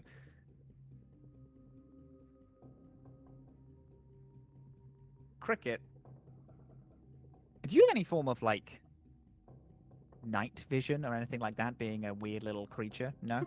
Cricket vision. Cricket vision. Nope, I'm very Um, fast and strong. Everyone looks Rub your back legs looks together to make around music. with their just looks around. The only lights are like the blinking of the of the cars and guys, moving of the giant flashlight. Yes. Guy isn't looking, however, when the flashlight lands on a branch off in the distance, just before the darkness fully envelops the wood. And Cricket, you see a person. Weird long neck, arms that fall way past their feet. Their bones are like elongated and misshapen. They have these two giant bugged eyes. They have these long, pointed ears, a mouth that has these like serrated teeth, and they are holding limply a dagger. Right. Cricket, since you are the one who saw it, I'm going to need you to roll me a sharp. I mean, we've all seen English people. A We've all seen sharp? English people before. It's nothing. A sharp Yeah. plus sharp. So you roll 2d6 plus your sharp stat. Well, there's no plus to that. There's a negative By the way, to that. a 2 on a d100 is one that I made, and it is just the monster notices you. Ooh. That's all it says. So that's fun. Spectacular. Oh Like- my god. That is a 1. I got snake eyes and I have a -1 in sharp. Chat, you can donate to give anyone on this screen an auto success. Also a reroll for the low price of $10 or $25. We also don't know what kind of attention this is. Maybe the monster's like, hey, Positive. good looking. It's completely possible. Yeah. I don't know if I want that either. Well, it's better than the eating one, right? Just before we go to break, Cricket, you fall into yourself and you regress back 5 years. You are in this very wood. Not you, Cricket, but you, the Fey elf creature. And looking at this, you see an elf. And you find a piece of that feral anger again. That awful, tearing, wanting to kill and eat something anger. And then we're going to go on break. Yay! Good, because I also want to kill and eat something. Yeah! Well, my friends, we're Yum, going yum. to take a quick 10-minute break. We're going to get some water. We're going to eat some food. We're going to do a shrimp check. I suggest that you do all of these things as well. While you're doing them, check out our Tiltify link where you can donate straight to, or gay to, or bisexual to International Rescue Committee, and an amazing organization. I'll talk a little bit more about them when we come back from break.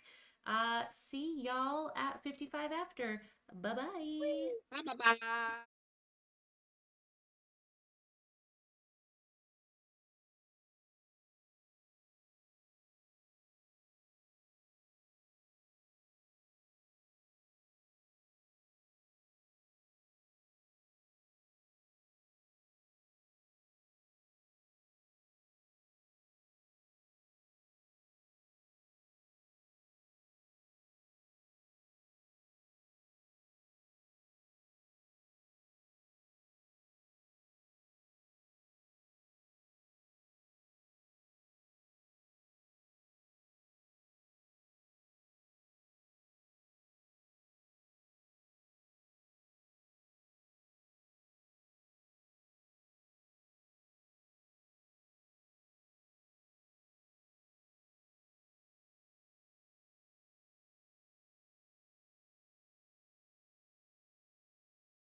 Hi, everyone, and welcome back. I gotta do a quick shout out, real quick. Thank you so much for the raid, Hard Knock Dice. I've got to do another shout out. Thank you so much, Cole, for the $100 donation as we were on break, so we can all do another group calamity roll. I didn't tell them that right before we started, so this is brand new information to them. Everybody, roll your D10.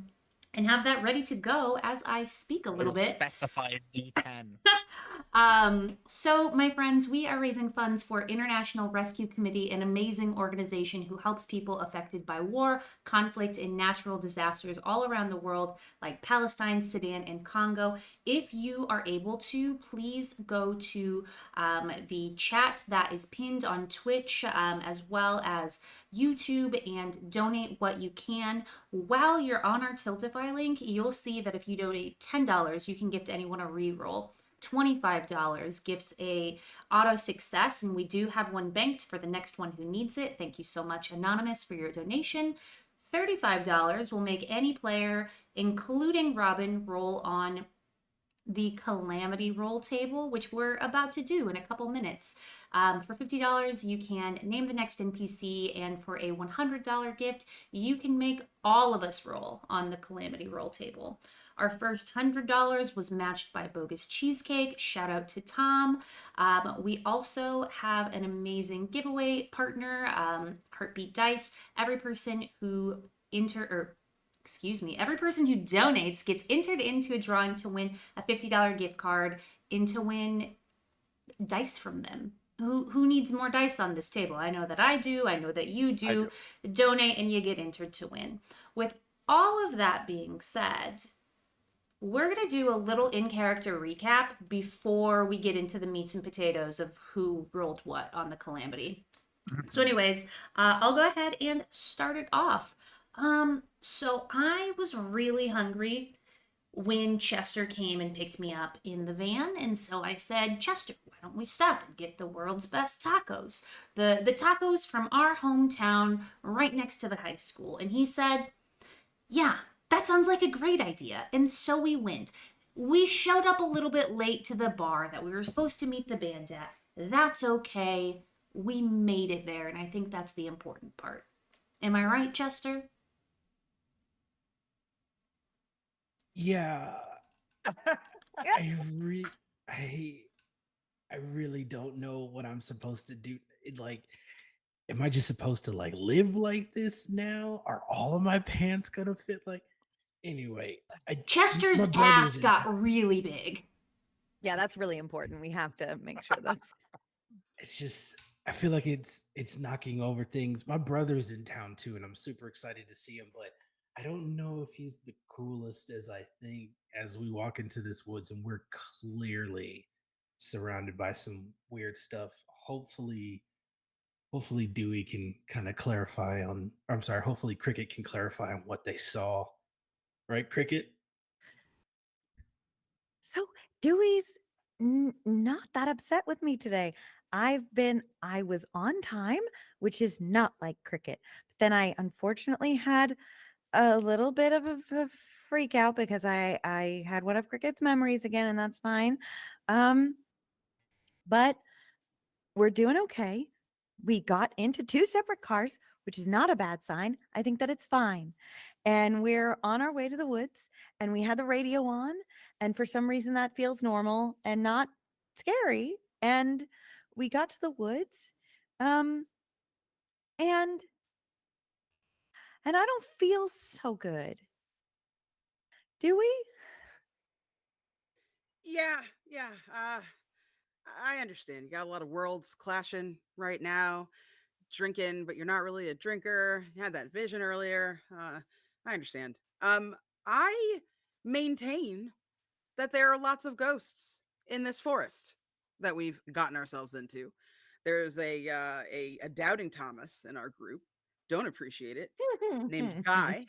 And Guy, real nice dude. I remember seeing him around when we were all in school and we were all kids growing up. But I mean, how you can look at what is happening right now, how I can go into a fugue state and meet the creature that I made a deal that wasn't even a really good deal with to bring my friend back from the great beyond You all have very and active somehow imaginations. lives in his gun. I mean, Guy, if you would like to tell everybody what's happening from your perspective, please feel free. Yes.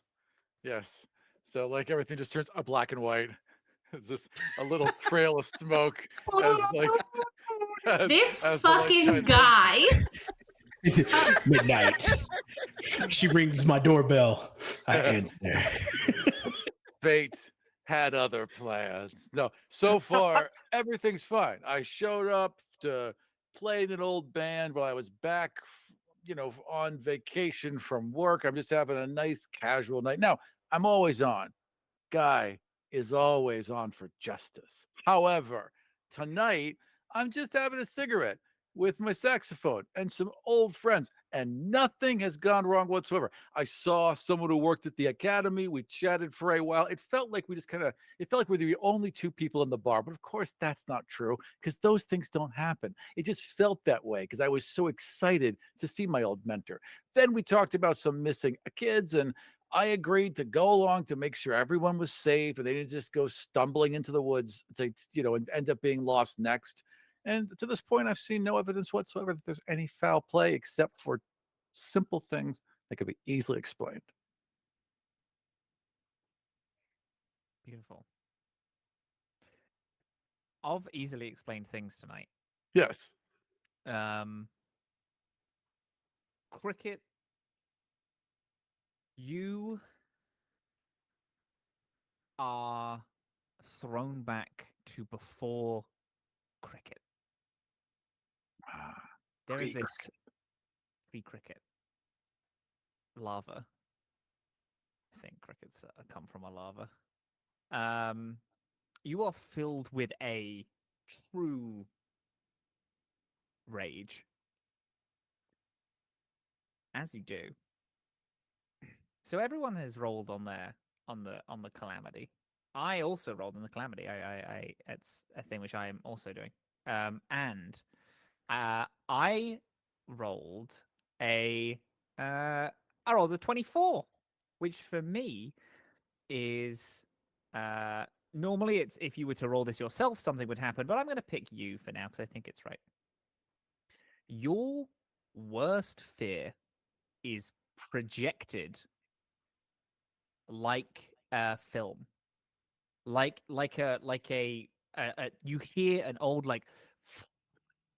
of that old film projector, and as you stand looking at where this elf was, it's no longer there. There is this black and white image of your worst fear projected for everyone to see. What is it that everyone is seeing right now? Cricket looks into the rear view mirror, and instead of the appearance of Cricket, the girl, that elf form, that twisted thing is what the reflection is, as Cricket clutches at her face and features and body and looks down horrified at her hands. Everyone is seeing that right now. What did everyone else roll on this calamity table? What were all your d10s? I rolled an 8 again, and as much fun as I've been... Thank you so much.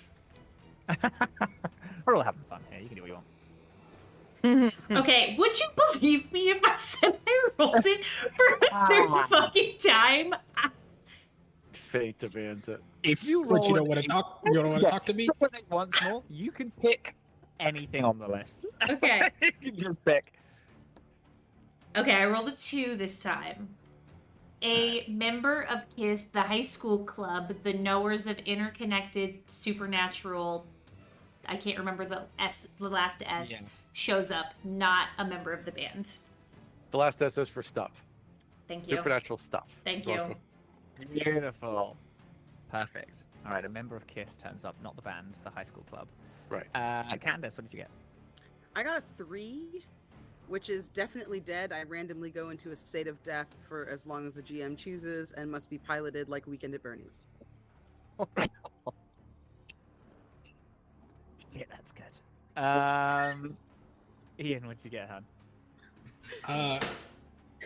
Great. I rolled a 3 as well, which is Along Lust Love shows up and Chester is smitten and distracted, which Beautiful. I think falls along the line with that Oh, random a Kiss member of- member showing up. Yeah, a member of Kiss turning up.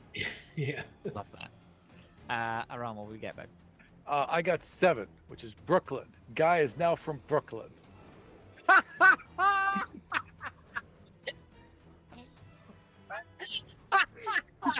I don't notice anything different whatsoever. Fucking outstanding. That's Yeah. so good. No, it's all the same. Yeah. Dill, my love, my life. What'd you get?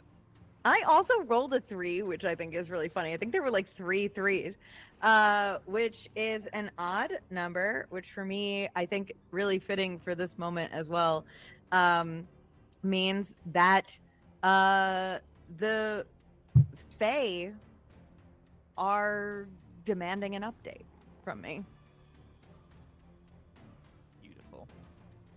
Who the fuck they think they are? Yeah, forget about it. Forget about it.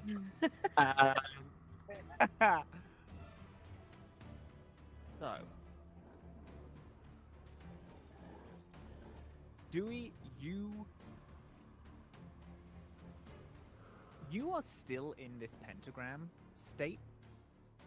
You see the tens and tens and tens of ghosts laying out before you.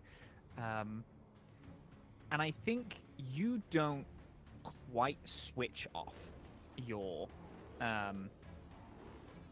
the weird spell magic that you're doing, the ritual.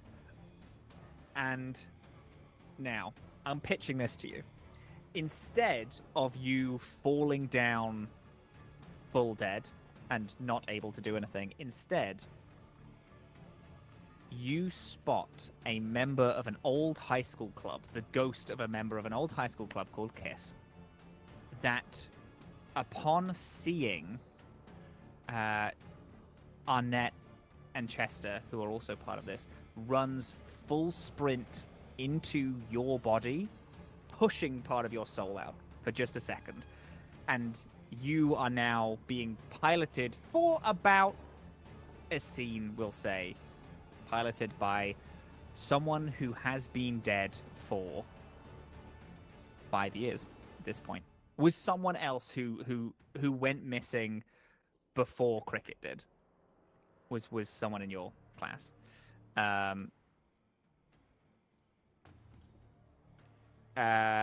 Chester was in love with them. Annette was kind of part, like the head of. We of were that like, class. they were like my vice president. Yeah, there you go. Did another person just come stumbling out of the woods?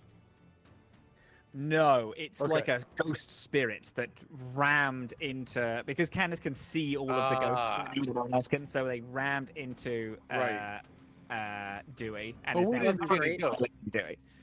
But we No, didn't see any not ghosts. you. See, there's No. nothing going on. Okay, gotcha. Good. You Excellent. saw a projection of Cricket like becoming this weird fey creature, and Cricket, I think you,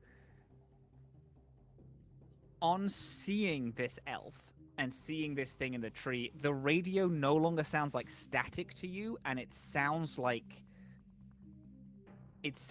something calling you home and like asking you to come home. All right, there you go, and that's the setup. Candace, Yes. when Dewey is taken over by this ghost, do we see your body move like that, or is it just a very smooth transition? You just have different mannerisms now. I think there's a stutter, like a frame stutter. So it might not be like a full like getting laid out on the ground, but there's like a trip, like a little bit of a lurch. And then they like are very kind of different. Watch yourself, friend. Don't want to get hurt in the woods. That wouldn't be very Yeah. good. No, that would be pretty bad to get hurt in the woods. Yeah. And like there's a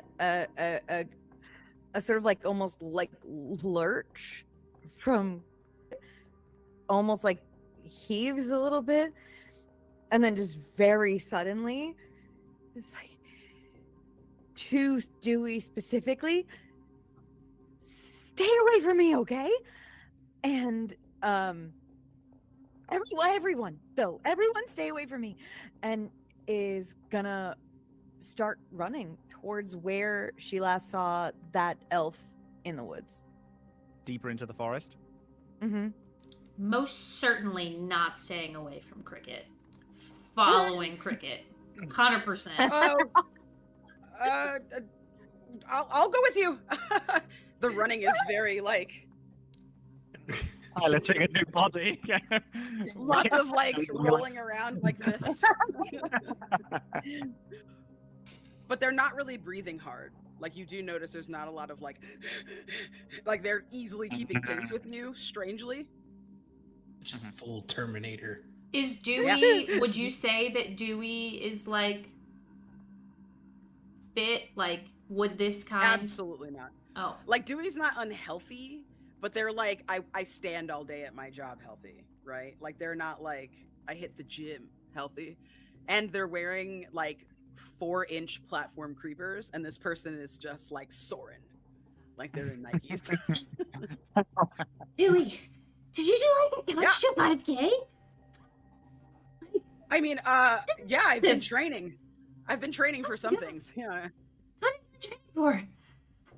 You know, incursions, excursions, reuniting with people. I have a lot of time on my hands these days.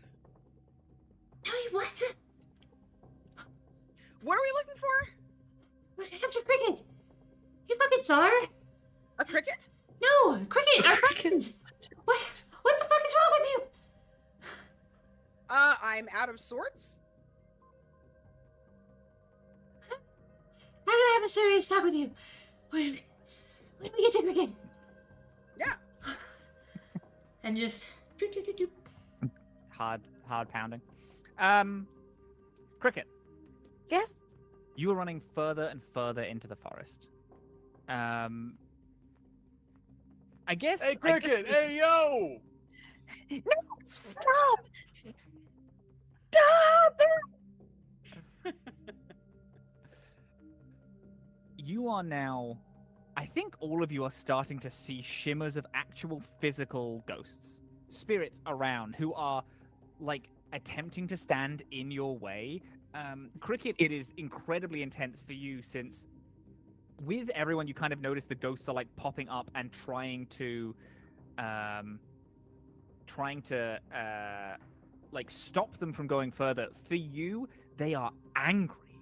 They are furious that you have stepped foot and are running as hard as you are into the forest. They are like lashing out. You are hearing like wisps of screams go past you as the light from Guy's torch is like not hitting you anymore. You are almost just fully running in darkness. If they keep running, I'll go sprinting after them. Yeah. Everyone is full sprinting into the forest. Yeah. Chester, as you're running, you're not noticing any of these ghosts pop up because Dewey is reminding you of someone. You had a friend way back in high school who was part of KISS, which was this like weird little ghost hunting society that you did as when First you of were a teenager. all, how fucking dare you, Robin? Weird little ghost hunting society? No. We tracked Bigfoot. We know that Cthulhu is real. Aliens exist. I cannot believe you. I've got to go. The stream is over, everyone. Thank you so much for hanging out. Got him. This exceedingly professional ghost hunting society that was made.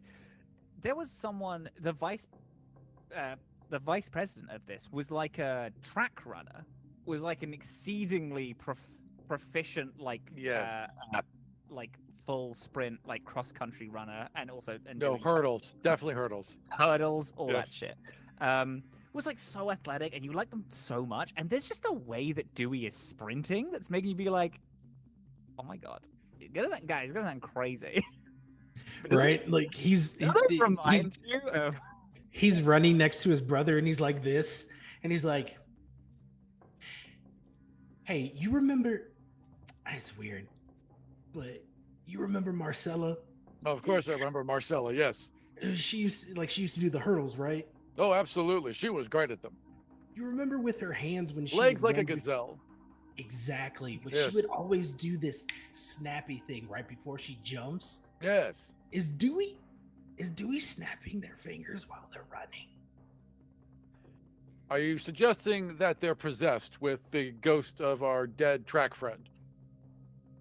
No. Okay, You good, don't- because that would be ridiculous. You don't think that that's? Do you? And then immediately, angel wings pop myself next to Dewey. Hi. Hey, Marcella. What? They trip over a branch, like a Oh, big branch, oh gosh. like, Your and foot go falls. tumbling, like tumbling. I went over to make sure they're okay. They sit up really straight Oh, and then kind of like hop up on their feet, like bending Oh. at the knee, like in like a crouch, and then slowly rise up. Yeah. Wow. I mean, right now, I'm Dewey, but you did call me a name that does feel familiar to me. So I'm just gonna, if this is weird, we can stop at any time. No, it's cool. How you been? You doing? It's Oh, like, hella dead, man. Yeah. Oh, yeah. Like stupid dead. Like Yeah, dumb that dead. did- Like this is not Dead. happening. I see. I see you still kept up and running though. Like afterlife, you out there doing. I mean, your I got thing. lots of time, man, you know. Nah, I see that. It's just really nice to see you, and maybe For after sure, this, yeah. we could like get a drink or something. Or like, I don't know. Yeah, I mean, I don't know how long I can like stay in here. Yeah, But- I'll do everything I can to chill here for like a minute. I mean, this person wasn't really heavily guarded, if you know what I mean. no, they leave themselves open, and it's cool. They And were it's like reaching out, like they looked me dead ass in my eye and They were don't like, ever pay "Oh no, attention a to stuff. ghost!" And I was like, I've been telling Dewey, I'm just like, listen, you can't just be reaching out into the nethers and then expecting nothing to come back. They're making deals and stuff. "Ridiculous." I can't believe it's you. Like, and you can see him. He's kind of like, Yeah, but like, can you believe like homie doesn't recognize me? Did you ask? bro, my brother. And he looks at his brother and he's like, man, he's a little. But don't worry about him. It's me and you right now, right? Like, Well, what about Arnett though? What about Arnett? Where Arnett at? Like, does he? Which- at least- oh,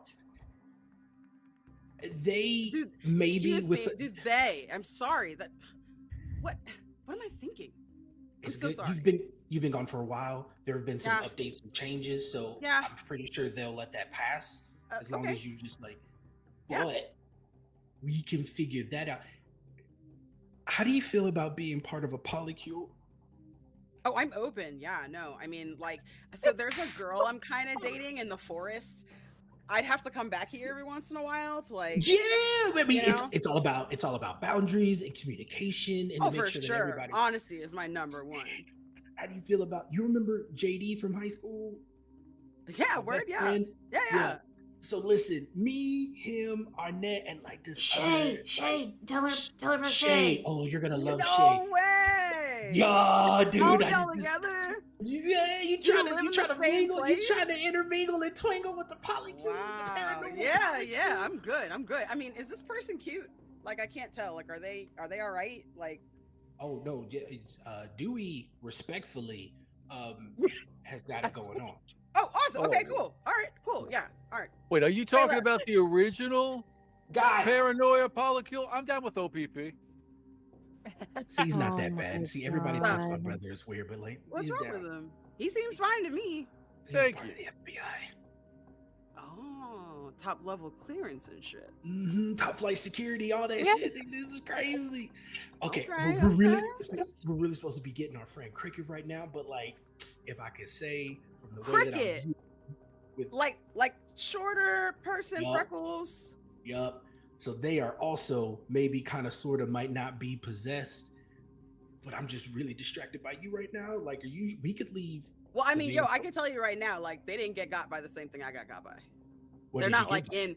they're not in the forest. So I remember like hearing someone named that I think might have like been around, but not a ghost. Not one of us, anything. Not a I girl. haven't- What is it? Do I haven't seen her. you know? It's just really nice to see you. Same. Man, And if you I know can what? say something, like Yeah. respectfully, you was always fine as hell, and I just wanted to make sure that I verbalized that. Like, Listen, you know what? It's been a minute since somebody has told me that. Usually it's all, you're so ethereal and so glittery and so sparkly, and the sun shines the rays through your ephemeral body. And that's like really nice. But just like hot, no one has called me that in forever. you know what it is? It is your ephemeral body that equals out to the hotness. I mean, like power and majesty and all that you got going on just totals Yeah. out to how you. They tuck a lock of physically hair behind their powerful ear and stuff. go, you've grown up. I mean, you know, I'm just. I don't know. And then like he turns to the side and he's just like, yeah, I got a little thicker. You know what I'm saying? Have y'all stopped running? Yeah. Yes. I think at this point we have Yes. to, yeah. We'll stop. Yeah. Having a conversation. Be in someone else's control. I relinquish all GM power. This shit is Like hung over like some body in the woods, like just cricket. About 15 minutes ago.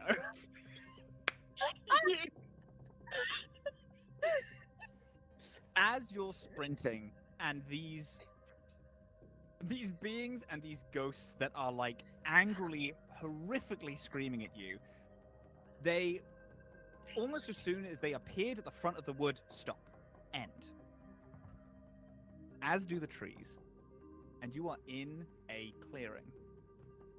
And in the clearing is an old shack.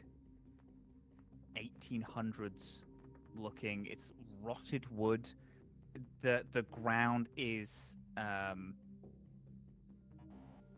what's the term? But like mired. So there's like it's like slightly watered.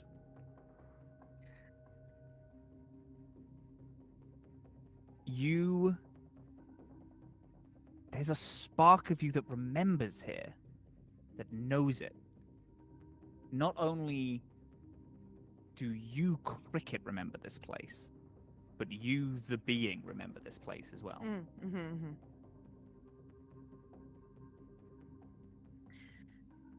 What is it you'd like to do? I would like to find. You said the ghosts are stood there, right? They are all of them are almost surrounding the clearing. They're stood behind you now, no longer like crossing into like outside of the woodland. They have stopped at the clearing, but all along the edge, you can, if you focus and concentrate, you can kind of see a face or two looking back at you.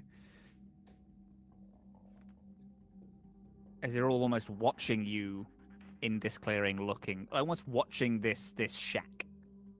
Okay.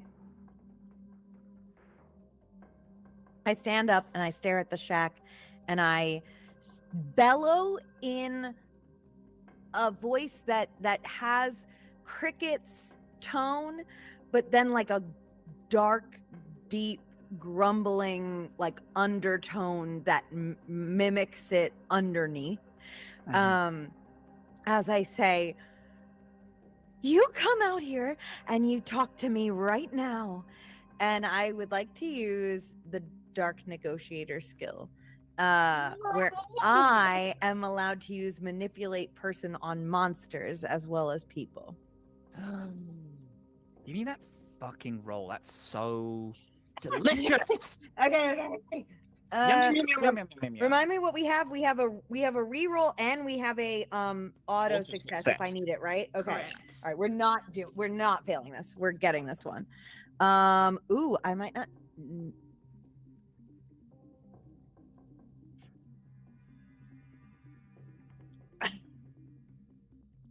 Okay, so I got another 9.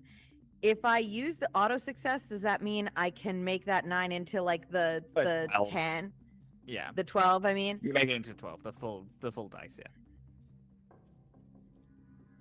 Do it. is it worth it to use it for that? Yeah. All right. I'm gonna use it. I'm gonna Because, use it. chat, you can get into our donations right now yeah, and you give can us do another another one. for only $25. Yeah. All right. So I'm gonna do the auto success.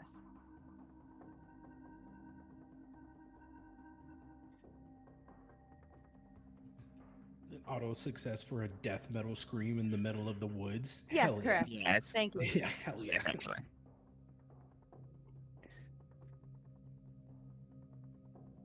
It's almost like you didn't notice it at first, but there is a noise coming from inside the shack that as you yell stops. It was this rhythmic, like, hacking noise.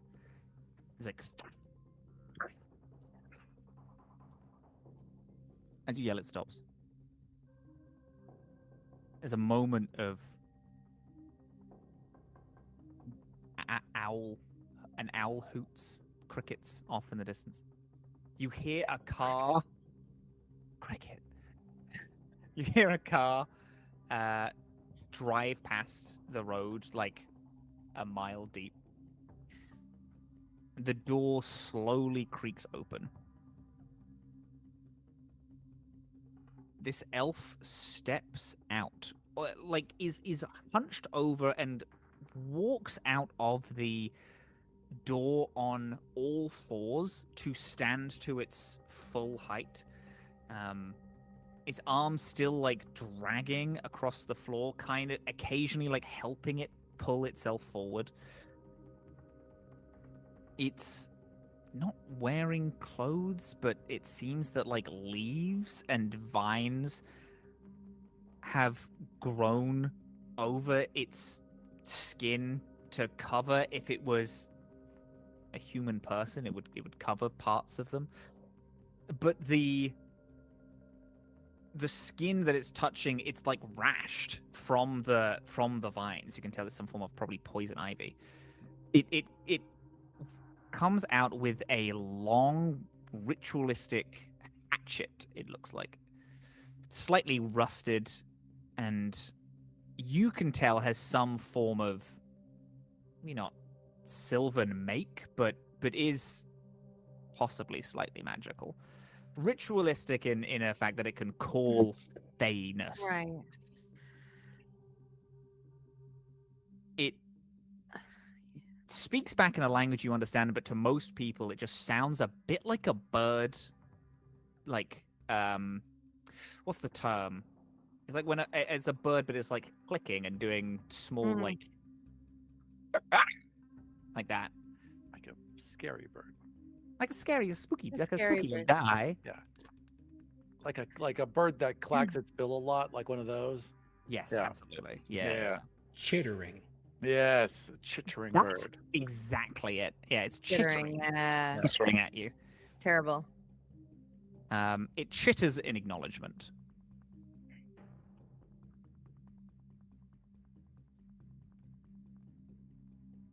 Can I? Is it close enough for me to interact with? It's close enough to talk at.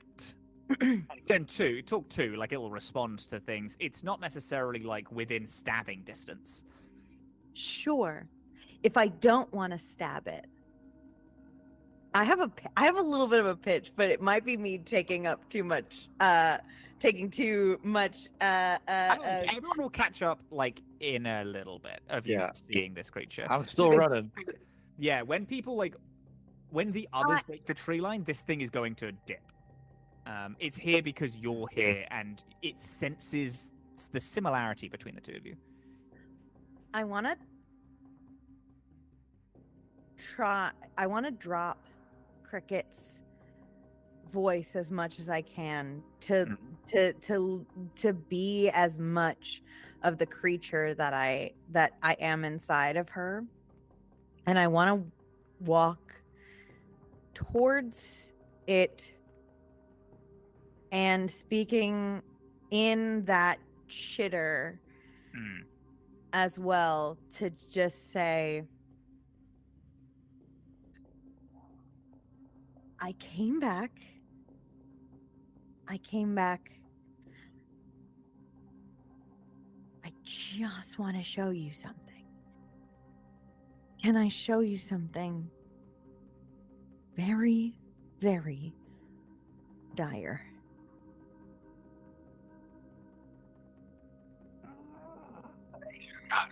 And it's basically yes. And it kind of like slowly creeps toward you. Mm-mm.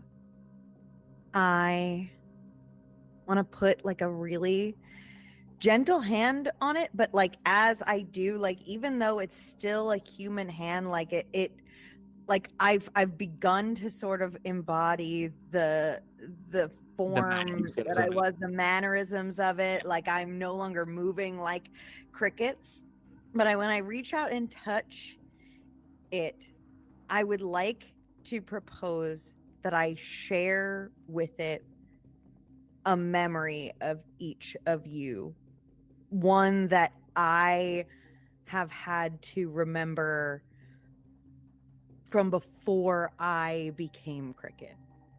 Mm. So, what is the goal? What's the like? The goal being to make this creature realize how awful it feels to take the place of Okay. someone else. Sure. This is gonna be a. I mean, it doesn't really matter because it doesn't really matter if it's gonna be a tough roll because if you hit a 10 or 11, it works anyway. Sounds like the auto success that we have that just got I replenished. think did we not use the auto success? No, I think it so. got We We got replenished. another. They brought it back. You want to do it? Is that a Dylan saying yes to the auto success? Do it. Oh, I'll roll to see if You I can do whatever get it you want. anyway. Yeah. What is it? Would this be magic or charm, do you think? This would be charm. No, Okay. this is magic. You're trying to transfer a memory. This is definitely a magic. Oh, We- love that. we- Love that. All right, so that's an 11. Nice. Amazing. We didn't even need it. Yeah. You transfer the memories of like each one of your companions at this point. But also, if you don't mind me inputting, but I imagine you'd also put in a memory of like when you first wore Cricket's skin and like how and that first flood of empathy was like particularly bad. Yeah. That like heartbreak was real and devastating. Yeah. You flood it into this being, this elf, and it recoils back, chitters again, and as it stares at you with confusion and alarm. I think then you hear the trees rustle behind you. Naturally turn, Mm-hmm. see everyone else like arrive at the edge of the forest, so everyone is now back together again. As you turn back, the elf is gone. Did we see him as we came as we ran out? Yeah, you can give me a cheeky little give me a plus sharp. Okay, plus Give me a sharp. plus sharp to see if you see the elf. That's gonna be a 10. I also got a 10. Ah, you see it. Yo, Lanky, let's see some fucking hands. I forgot this was a thing. This thing is like 9 foot, possibly over, is long and oh my god, fast. You see it like full bound on all fours, almost in one pounce to the door, which is a solid like 50 odd foot into the center of this clearing. And it doesn't even go for the door. It climbs into a broken hole in the roof. It like just full spider climbs into the roof and then like hides in. Completely silently, but both of you do see it. It ignores your demand of hands. Everyone is together again. Candace, you can decide if you want Dewey to be Dewey again, or you can share the body if you desire. I think Dewey comes back and is like, listen, you can hang out if you want, but you need to ask for consent, man. You can hang out with your friends all you want. Your friends are technically my friends. We could use another fan. I don't know if you sing, but like, you need to like One person ask chorus. for consent, dude. Like, if that was a lot. And you, Chester, really? What? Really, dude? What? Ridiculous. Anyway, did anyone notice I was gone? I did. You've been right here the whole Me, time. I did. I'm looking at you and with we're my gonna- own 2 eyes right now. We're gonna get back to you in just a second, Dewey. But Cricket, what the fuck, man? Ah, what? Cricket like was like fully like, and it's just like I'm fine. I Brushing your hair out. unbreaks her own back. I, Yeah, I Cricket. So there's heard- more of you, is what you're saying? Turns like an owl, I like saw- full 180, and then flicked back. no. I saw an old acquaintance, someone I like me, and I just tried to share with them that this is a bad idea because it doesn't feel as good as you think it will when you. I tried to warn them against it. But I don't know if it stuck because they did run off, unfortunately. So we may need to keep going. Dewey strides up to you in like 3 gigantic steps and just like embraces your entire body. Oh, God. Yeah, maybe we think about the people that we might leave behind if a creature claws our face off next time. I recognize you were trying to be kind to this creature, and I respect your friendship, but we're also friends. So if you could just keep that in mind next time and go in with, less carefreeness, more high alert, that would be ideal for me, personally. You Thumbs up can't just behind go trusting Dewey. Yeah, me people who live in the too. woods. Oh, okay. So then let's all go. Yeah, Okay.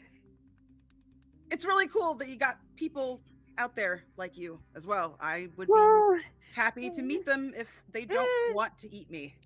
yeah, well, that's the whole thing. I was hoping that I would, uh, have a more successful time, but I think it definitely had an impact. Maybe they won't want to anymore, but we may still need to try, and if not, we can kill them, and that'll be fine too. And are you gonna Um, actually be okay if we have to kill them, Cricket? Yeah, I mean, if they saw what I saw and they're not horrified, then we're not really the same. Whoa. No one's eating or killing no one tonight. Are you different? You seem. Are we sure? Did anybody leave him No, alone? this is how I've always did been. Did he get? Well, because there's a risk in the woods. Was there a radio in his pocket or? Look, pal, I've always been like this. I've always been the same. We're originally from Hempstead, so like honestly, the accent comes out every so often. Like No, we're from Queens. You know this. Oh, Brooklyn. Sorry, we're from Brooklyn. Brooklyn, Queens, Hempstead, all different places. Very much so. Like Boroughs are this way, Very and this different way. places. But oh, okay. So are we going into the house or? Yeah. Well, technically, I can't go in this house without a warrant, but hey, look, it seems like someone's in trouble inside. I guess we're gonna have to kick it in. I think we could just open up the door the regular way, but I'm not the FBI agent here.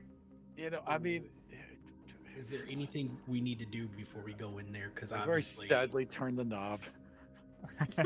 Now, this is old. This shack is like. Candace. Sorry to interrupt you. I Yeah, have none of it. something called hunches. When something Ooh. bad is happening, or just about to happen, somewhere you aren't, I can roll. I would like to ask if that is going to happen here right now, or no, because we're all Beautiful. going into where the place is that something bad's gonna happen. Perfect. Is something bad is happening, or just bad happening someplace that you aren't? So, do you want to know if something bad is going to happen? Is currently happening inside, and you're getting there? Correct. Yeah, If but- I and may. Yeah, roll me a plus sharp. Let's do it. Okay.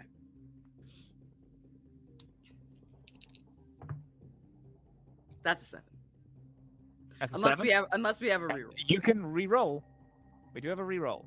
It's the end of the night, so I'm just gonna take it. use it. Baby. That's a 6.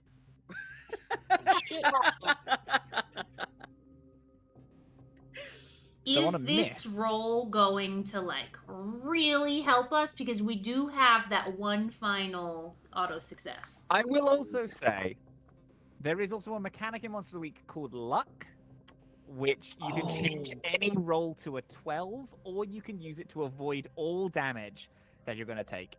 I'm going to say we are if you're intending on fighting this thing, there will be some harm dashed around. And if you spend all 7 points of luck, I kill you at a point that I decide. And this is a one shot, so I'm going to kill you immediately. If we use all the points. I don't believe in ghosts, and I don't believe in luck. Yeah, you So, tell 'em. so I can use a point of luck without dying, but if I use all of my luck in the next 15 minutes, You then then I'm dead. deceased. Yeah, Okay, I'm gonna use some luck. you're gonna use a luck. Okay, so that changes the roll to a 12, which is a 10 plus. You knew where you needed to go and just in time to get there. Guy, you touch the door. Chester, you're like, is there anything we should do before we go inside the building? I pull out. I brandish my trident from. Hell yeah. This is an early 1800s shack that's been left in the woods. It's old. It's like the door it's rotting to the point where it's like both ends aren't touching the parts that it needs to. Like pieces have broken off. The roof is like slightly caved in. Because of all this, Dewey, you hear someone in the shack. Someone who is clearly a human who is not the elf. You hear like a low whimpering coming from inside. Now, because of your role, I will let you. You can like bank that, and you know where you need to go when you enter the shack. So that roll is going to hold. However, if anyone has anything that they want to do before we go inside, we can do that. Everyone all good? Yep. Perfect. As Guy begins to open, Dewey, you notice on the like broken, rotted bottom half of the door, you see a light glint in the moonlight of a bear trap. You stop Guy. You have to point it out. And then you find a window which has been opened by vines spreading through the house. You imagine that that is probably the easiest way to get in, whilst being quiet and not getting your leg caught in a bear trap. So you're able to do that. There's no rolls necessary. Clambering in as quietly as everyone can, there is a very light flicker of candlelight downstairs. And you can hear, in fact, not just one, but multiple voices. It is three to be specific. 3 light whimpering voices downstairs of people who have been, you imagine, people who have been captured over these past few weeks. What would you like to do? After saving Guy from getting his foot absolutely mangled, I kind of like yank him back and like kind of do like a mom arm to like back everybody up with me. And then I have like a little powwow. All right, listen. We gotta go in through that window. It's the best way to be quiet. There's people downstairs. I can hear them kind of crying. So, Guy, far be it from me to assign you to do anything, but you seem to want to help out and do your job at the same time. So I'd say go and save those people, because that we can all agree is real. All right, you can count on me. Great. The rest of you, there's a creature in there. I suggest we let Cricket lead. Personally, that's where I'm at. But I'm open to suggestions. I'm not in charge. I would like to ambush, if Cricket cannot get them onto our side. Maybe I have a mechanic. If this was a meta thought, if someone was controlling me, I would get +2 harm to my attack. As you say, sneak up on them, or we should be careful. I'm over at the window. Dum, dum, dum. It's the police. Open up. No! What are you doing? I'm gonna stay outside. I'm not gonna get involved, just in case. Gonna stay right out here. We're gonna move to combat now. Spectacular. Honestly, it is very fun. There is no initiative. You decide what you want to do. You can act in any order. We're gonna go once. Everyone's gonna be able to act once. As soon as you act, I act. As soon as someone else acts, I act. I act after every single person's turn. Is there anything that anyone would like? Actually, you know what? We're gonna kick this off by a. As the police open up, there is a chitter that you can hear up on the roof as the elf reveals itself. There's a and then it leaps down and is going to leap onto Guy. It is going to it's just going to do like a small bite as it like slams you into the ground and then bites into you. That's 2 harm that I'd like you to mark. Oh, If you have any armor, take away that. yes. I have 1 take a- armor.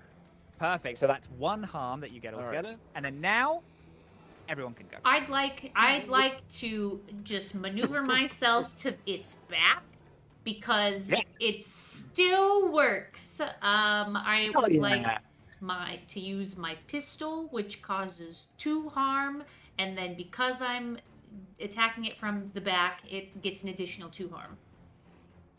So beautiful! Wow. So that's Should've good touched the back lord, of the head. that's a lot. Describe this to me. Describe Arnett running around and then pulling the pistol out.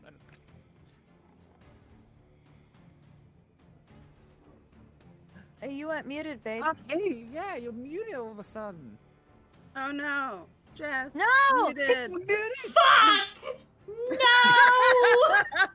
You're back now.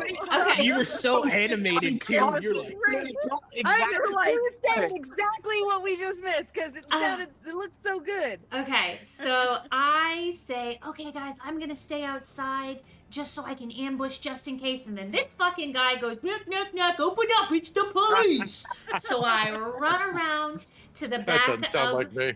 I run around to the back of it and I stand with my 2 feet on the ground and I hold out my pistol and I go and I shoot it right in the head area because it's taller than Guy is. Who the fuck gave you a gun? Me, motherfucker! Thinking the same thing. So that's 4 harm you do to this creature, right? Roll me. No. I'm No just kidding. roll? I'm just kidding. I was excited. I was like, oh my god, is that the thing? So you gotta roll, kick some ass. Is the roll that you gotta roll. Oh my god, I'm such a dummy. If anyone has failed a roll today, you get an experience for every roll you fail. Ah. Completely I've forgot. got If you 2. fail 2, beautiful. You can Okay. use a luck to make Yeah, that I a want to use a 10. luck because I rolled a 4 total. Ugh. Not Yeah. vibing with You that. do that. Hell yeah, we're losing. So mark off that luck. Now, because you rolled a 10 or more on kick some ass, you get one of the 4 things that you can do. You can take 1 forward or give 1 forward to another hunter. That's just you give someone or yourself +1 to the next roll that they do. You can inflict terrible harm, which is you add a +1 to your harm. You can suffer less harm. This thing is going to attack you now, and you can take 1 less harm. Or you can force this creature wherever you want this creature to be. Look, I have died once. I'm not afraid of dying again because my hot girlfriend Shay will just bring me back. So I would Hell like yeah. to inflict greater harm, please. Beautiful. You, the gunshot echoes throughout the forest. You hear birds get startled, and a huge chunk of this weird, like, it looks a bit like rotting meat. This like gray matter kind of splurts out the back of this elf. It angrily, loudly chitters, and then turns to swipe at you. It is going to do an additional 2 harm as it slashes back with its like rusted old hatchet, and it's going to slice along your arm. That's 2 harm to you. Anyone else? Who's next? It's like it's above Guy and staring at Arnett right now. So while it's staring at Net, like Chester's gonna just start charging forward with his trident, using it to vault like off the floor and hit it in the back of the neck where it's staring at our Net. Beautiful. Give me a kick some ass.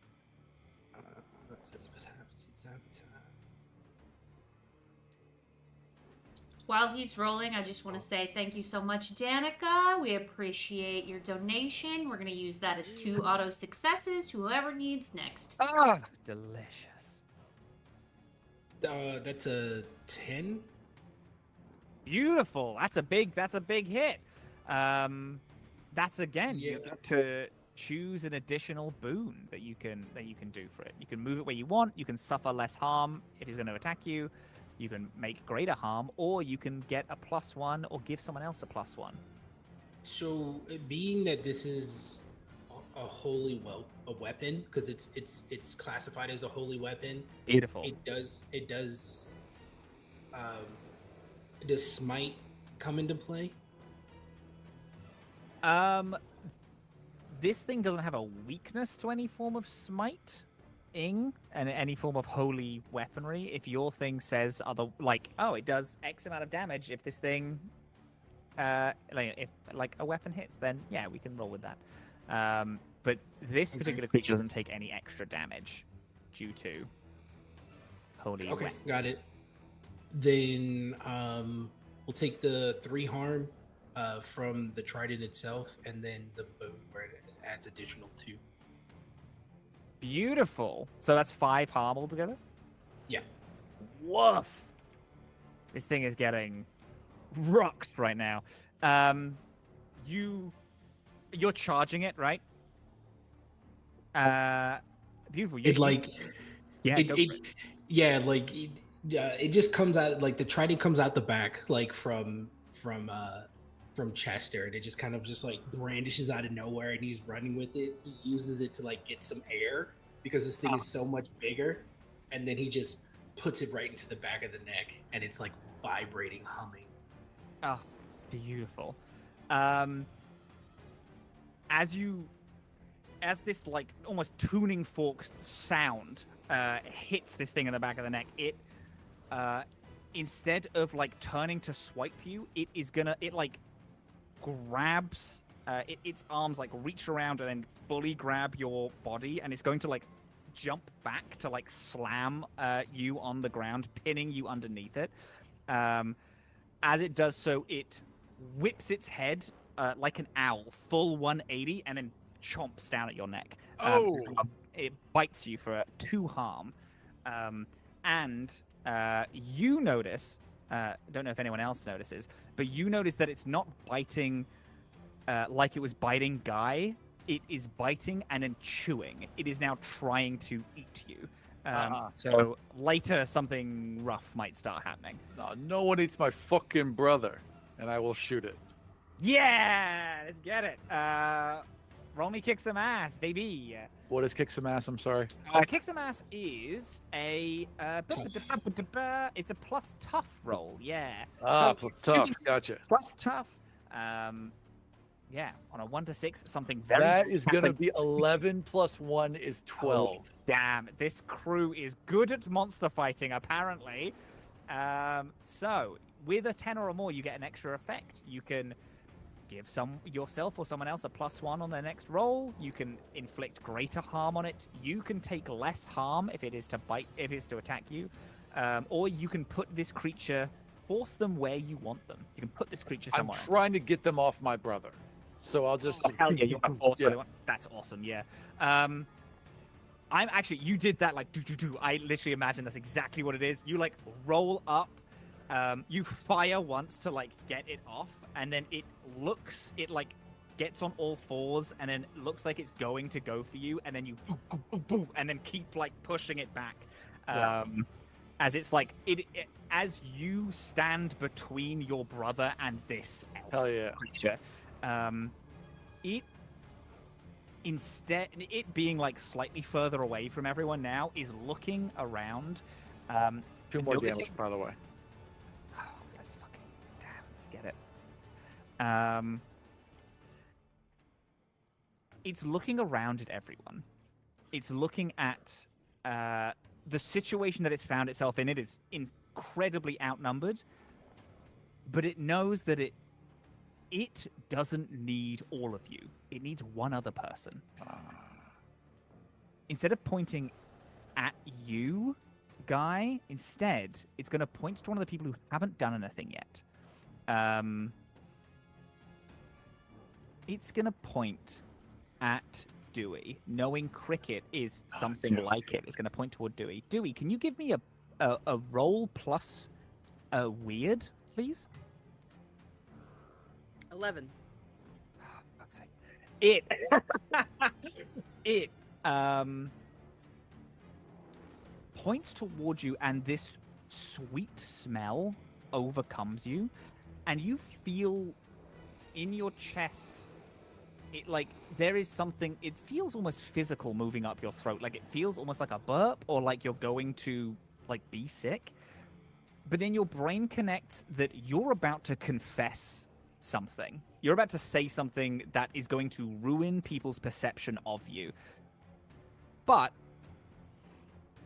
you have a little bit of ghost still in you, and that kind of separates it's almost like this force of its move confession. It doesn't know where to go, and you feel this confession like disapparate in your throat as it does literally nothing. You are fully fine, but you know that it was trying to get other people to turn on you. And because you succeeded it, you also saw it attempt to slink away, but you caught it before it was able to do so. All right. It is either Dewey or Cricket. I look at Cricket with like permission. I know that she was trying to save this creature. So I like kind of look at you with like, So Cricket sees and recognizes what it's trying to do in the moments leading up to this, and Cricket's gonna kind of like walk like in like sort of just ahead of you, like beside it, and is gonna like Dewey, this is an old friend, and then like unhinges her jaw and like says like the name in like a horrifying other language, closes back up. I was hoping that they would get it through their skull that this isn't a good idea, but they're clearly too thick to listen. And I would like to ahead of whatever Dewey does, I would like to use magic and hold it in place. Oh, cool. Okay, sure. You're trying to like trap it. I like Yeah. that. I like that.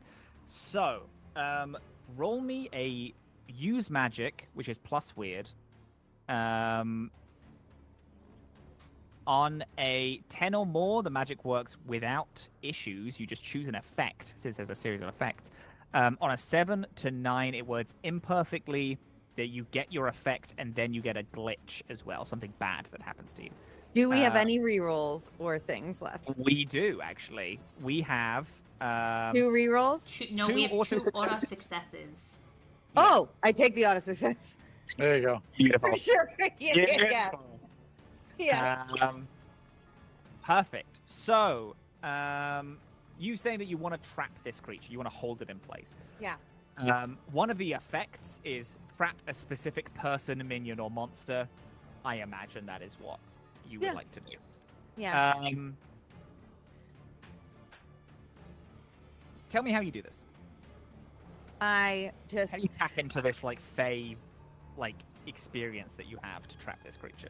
I just now am flicking up the images of those little memories that I showed it earlier, and they're gonna just appear on every side of them, and with like a memory of me and Dewey, like in the position that is like right in between where Dewey actually stands now, so that like the projected over Dewey is like a real memory of us as teenagers, kind of playing like a thin projector over top. It backs up in an effort to like fully scramble out of this this image that's appeared, but then it like lands against another one and then turns, and then it like tries to move toward another one, to move somewhere else, and then another one appears, and it is fully trapped within this small like area. However, it looking scared and trapped. You know that you have hazy memories of what it's like to be one of these creatures. You might not even be like an actual elf. You might be just like another fey creature, and maybe you've done a different ritual, but you were definitely from this space before. And I think the look at seeing something scared and trying to break out, you smell it like looks at you, and its weird bug eyes kind of trigger something in you, and it's going to try to make you weak. So you need to make me a plus cool roll, or you're going to start breaking out into sobs. A plus cool? Plus cool. You have 1 auto success, and you also have lux as well. That's a 4 flat. I won't take a auto success, and I actually think that I'm fine with that. I hold it there. I show it the memories. And honestly, I'm not cool right now. This sucks. All these memories make me so sad all the time. This thing makes me so sad all the time. Dewey, I love so much, and also I feel so sad all the time. And I'm just like, I tried, Dewey. I tried so hard to get it to listen, but it doesn't. So, and it's not getting it. So you gotta do something about it. And we'll just start crying, but still holds it there. Beautiful. The people who are looking at the elf see this intense show of emotion, make it feel a little bolder. And it feels like it is maybe not necessarily healing, but getting a little sharper to the fact that heavy emotion is being played around it. The Fae love big emotions, and they love big shows of things. This act seems to be doing something positive to it. We are hitting new round. If anyone wants to go, anyone can go. We don't need to I wanna say go. anything. Let's do it. I look at it and I kind of do some like hand waving Yeah. situation. And I say, listen, I'm going to do the best that I can. And I would like to roll to use magic. I'm going to try and banish this thing Oh. and send it back to the Fey realm. Yeah, beat me to it. Oh my god. Yeah. Banish a spirit or curse from a person, object, or place it inhabits. Let's go. I'm going to take an auto success. Alas, you kind of got to do it. I'm gonna take it because I got a 6, which is bad. So I'm gonna take the auto success, but I'm gonna say that like as I reach out, like and it like kind of gets sucked back like into this void, that maybe it's like claws like nick me or something like that. I feel like it gets me on the way out because I'm Yeah.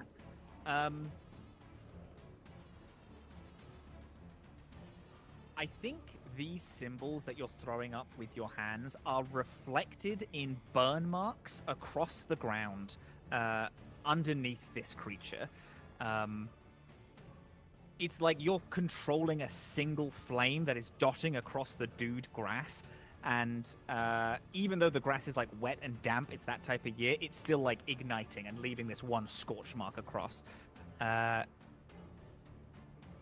Yeah, baby. I mean, you fucking banish this thing. Tell me what happens as you draw this symbol in the ground and you banish this creature. Yeah, I think like a big kind of like silvery orb starts kind of floating around this like picture cage that Cricket has constructed for it. And it starts to kind of like swirl around this creature, and the creature itself starts to kind of light up and turn kind of silvery, and then there's like a dark like black vortex kind of behind it, like a almost looks like a black hole. And as that's like spinning right behind it, the whole thing just gets sucked into it.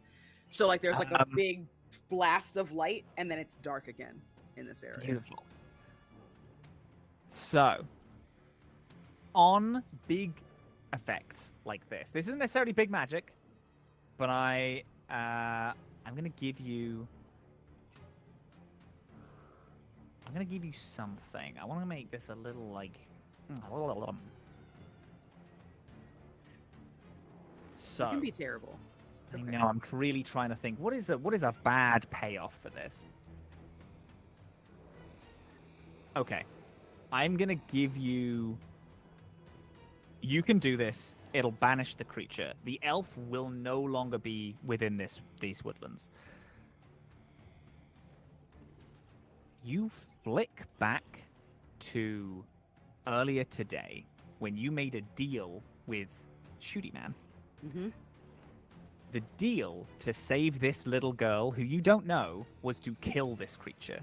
This is just making it leave. In some way, you know that if you fully go through with this.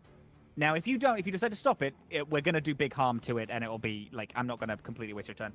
You can get rid of it right now, but through some stupid, bullshitty, Fey nonsense, that girl is going to have the same thing happen to her that happened to Cricket. Somewhere down the line. Mm-hmm. Maybe 20, maybe 40. But something's going to happen. And you flick this, you feel as you're pulling this black hole, similar to before, all light leaves from around you, but except for the moon, which lands a spotlight on you and this creature. And you feel Shooty Man stand next to you, and you understand that you can fulfill this right now, but the deal is not done. And the deal will technically be failed. Or you can stop. I think Dewey's ultimate goal was to protect Cricket from having to take this memory. So if it's just us in this clearing now, like if I've managed to be able to kind of port myself through this, like this fakeness, like through this hole, and kind of create this like other dimension, I feel like I do one of these motions and I snap its neck and then I go back. Ah, The whole thing was just to keep Cricket from having to see all of that. Like, I know Cricket has said goodbye, but like she's proven to me that she's done the right thing. So that's why I'm like, she doesn't need to see that. you snap the neck of this creature. It like yelps out, and then the hole is still up, and you like collapse it into the hole. So to everyone else, it looks like it's just been banished, but you know that you've killed it.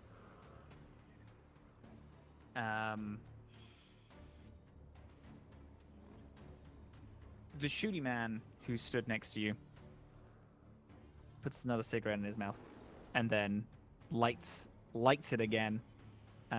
Does the 2 flicks, and the lighter doesn't light both times. Deal is complete, and then on the 3rd, everything comes back. Everyone sees Dewey like rip a hole in the universe and then send this thing flying through. You all think that it's still alive, but somewhere else. There we go. Especially Guy. Yeah. Guy Especially especially. Guy. One tweaker taking care. You know that crystal meth will make people go crazy. Really, after this entire time and everything that we saw, you think it's a tweaker? Yeah, it was some guy spoke methed another, out. I spoke Look, another language at you. I The spoke thing to. bit me. Meth makes you white. It grows your ears long. Makes your hands drag on the ground. All classic meth, guys. Oh, well, One tweaker taken care of. Case solved. that's what the Chester? FBI. That's what you think the FBI has you doing? I think that's what the FBI has me wanting to do. Yeah. Chester's still thinking he has like telepathy with Arnett, like turns, does this, but out loud goes, "This guy's a fucking idiot." Yeah, man, that's your fucking brother. You don't have This your is- inside telepathy voice. You say everything out loud. Out loud. This has been your brother since we were growing up, man. We're just getting one side of a telephone call. I know. Well, we'll have to come back in about 5 years, and we may have to do this again just to make sure it doesn't come back. I'm sorry I wasn't able to. I thought I could have convinced it, but I guess. I'm gonna walk Don't up feel to. bad. Once you talk to a tweaker, you can't convince him of nothing. I'm going to walk up to Guy and push him out of the way and take Cricket's hands if she'll allow me, and I'll look Yeah. into her eyes and say, "This is not your fault. You know, you're your own person, and they're their own thing, and you can't control the actions of others. You can only control what you do, and you're a good friend, and that's what matters here." It's true. You're doing a great job. I can control the actions of others, but I'm trying to limit it. Trying to keep it on, Asterix, you can't always control the actions of others. basis. Yeah. All right. You all, just to like clear up what has happened, you all like find yourself going toward the basement in this old shack. You find the 3 people who went missing, all still alive and tied in a triangle. Tweakers love triangles. Tweakers love triangles. And Cricket, you would know that the 4th person goes in the center. All of them are sacrificed as the elf crawls into the 4th person's skin, and then How would you know this exactly? I don't know how Cricket would know this. Well, Cricket's a fake. I know this because that's what I've been trying to tell you for ages now. That's what happened to that. I did this in the past. So And you were that's what- present at all of these missing people, is what you're saying. And Cricket was in the center last time, and but we stopped it this time. We don't talk about the before, okay? It's all about what they're doing now. Okay, we believe in restorative justice, and that's exactly what's happening here. And she's like cutting the girl loose in the center. It's like that's what we're doing right now. The 5 of you save the people. Guy, you have a very successful little filed report. Your superiors are very happy with you. And you will go back and you play a pretty good set of your band, which is the last show of the night. You were supposed to be first, but then you all left and they were like, okay. Our last song is Hips Don't Lie by Shakira. Very popular in 2006. Very popular at the time, like a new metal. Everyone dances. Nobody's hips lie. Chester's ass is still huge. That's it. Hell yeah. It's a show stopper. Chester's hips don't lie. They're just begging for relief. And that's it. You're all saved upside down from the weird elven sacrifice that happened. From the methed out tweaker, yes. From the methed out tweakers who do their weird little rituals. There you go. Thank you. Awesome. Thank you. What a fun fucking game. My friends, why don't we tell the people before we get going who we are and where they can find us? Candace, let us start with you. Hello, my name is Candace, also known as Candace Magnificent. You can find me at the Candace Marie on Twitter and Blue Sky, at Candace Magnificent everywhere else. I'm in a bunch of stuff. Please check my socials to see the stuff that I'm in. I can tell you right now that this coming Monday, you can catch the final episode of One Shot with me on Dylan's show, wherever you catch your pods. It's real good. The ending is dramatic. You can also hear me in Partial Veil, which is a new cosmic horror podcast that is going to launch every Monday as well. The Hidden North, which is a Vazen podcast. And next month, you can hear me on Three Black Halflings' upcoming AP, The City of the Black Rose, Herald of Shadows. Ooh. I'm going to popcorn to Dylan. Hello, I'm Dylan. I'm so excited about what I just heard. I am the host of One Shot, a podcast where we play a new RPG every single month. This currently airing series is For the Queen, and Candace is a part of it. It's amazing. You can also find me on the Animalist. You can also find me doing Dork Spawn, which is a Dragon Age podcast with Robin over here. And you can find me doing a lot of other things that are upcoming, including an actual play of Paint the Town Red, a game about sad gay vampires that is gonna start airing next Thursday on My First Dungeon. So there you go. And I will give this to Ian. Boom! What's going on, everybody? My name is Ian, or your boy Big on all social media. Just like everyone else here, I do a lot of crazy things, but I have fun doing it.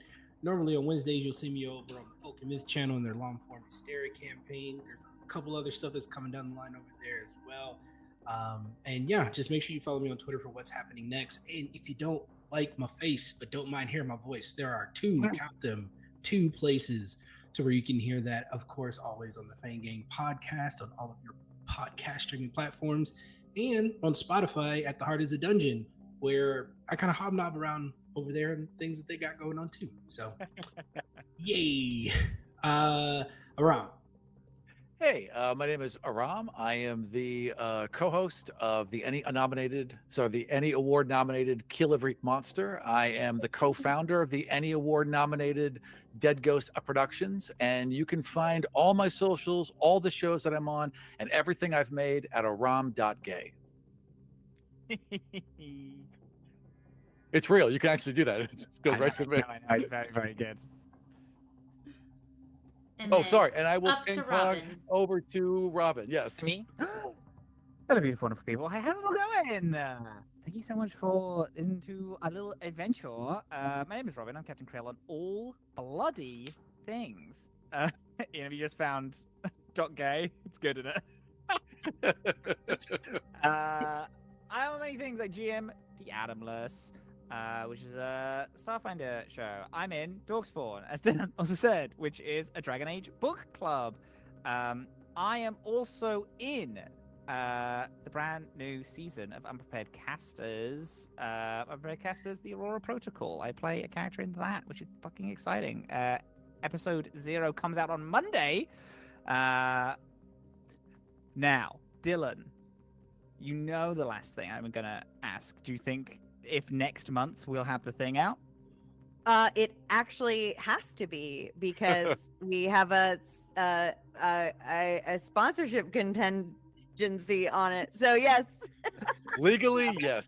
Legally, October. yes. October should be second week in October coming out. Second week in October, myself, Dylan, Candace, joined by Sloan, who is Art Plebe, and also Kappa Chris, are all in a horror show, a short horror series called Frequencies, which is all based around a group of creatives making a radio show, and all of their anxieties about being full-time creatives manifest in increasingly horrific ways. I GM it, Till Candace are in it, and it bucks. And that'll be does. in October for Halloween, the spooky month.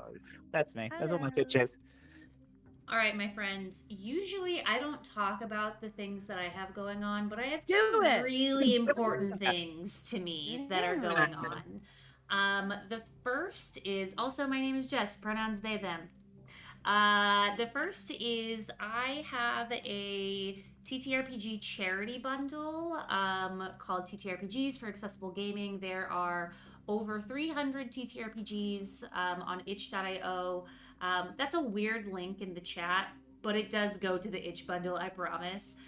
300 TTRPGs for $10. It goes to Dots RPG Project. They are making Braille dice that when this is fully funded, they're going to be able to make these Braille dice. They have acrylic dice as well as metal dice, and it's just a really cool project that I'm really, really happy to be a part of. So if you like TTRPGs, and my guess is you do because you're watching a TTRPG right now, go and check it out. Get your hands on a fuck ton of TTRPGs and support a really amazing cause. Next, I have Death Roll Show. This is one of the coolest projects I've ever been able to be a part of. It's an in-studio D&D actual play that uses special effects and blood and gore and so much. It's so spooky and so fun. There are 4 short episodes that are going to be airing every Thursday in October, starting on October 10th. So if you want to go check it out, that'd be pretty sexy of you. Anyway, I appreciate everyone so much for being here and helping us raise. It says we've raised $360, but we've actually raised $460 because our $100 matching gift hasn't come in yet, and that $460 becomes double. Is that what, $920? I'm too gay for quick math in a public setting. But the match hasn't been met yet, so we raised so much money for International Rescue Committee, and I'm just so incredibly grateful for everyone for being a part of that. The link is going to stay live well past the weekend. I'll be drawing winners on Monday for the $50 gift card to Heartbeat Dice, so if you have a spare $5 that comes up between now and then, please donate it to this amazing cause. Even if it's not with our link, please just donate to them anyway. They're absolutely phenomenal. Robin, thank you so much for such a fun game. This was so much fun to be a part of. Dylan, Aram, Ian, and Candace, y'all were an absolute joy. Thank you all so much. I hope you have a great rest of your night. Wash hands, don't eat paste. We're raiding into another D&D game. See y'all later. See ya at the next stream. Check out all of these wonderful people. Here are their links again. And take care, my friends. Goodbye. Bye, guys. Have a good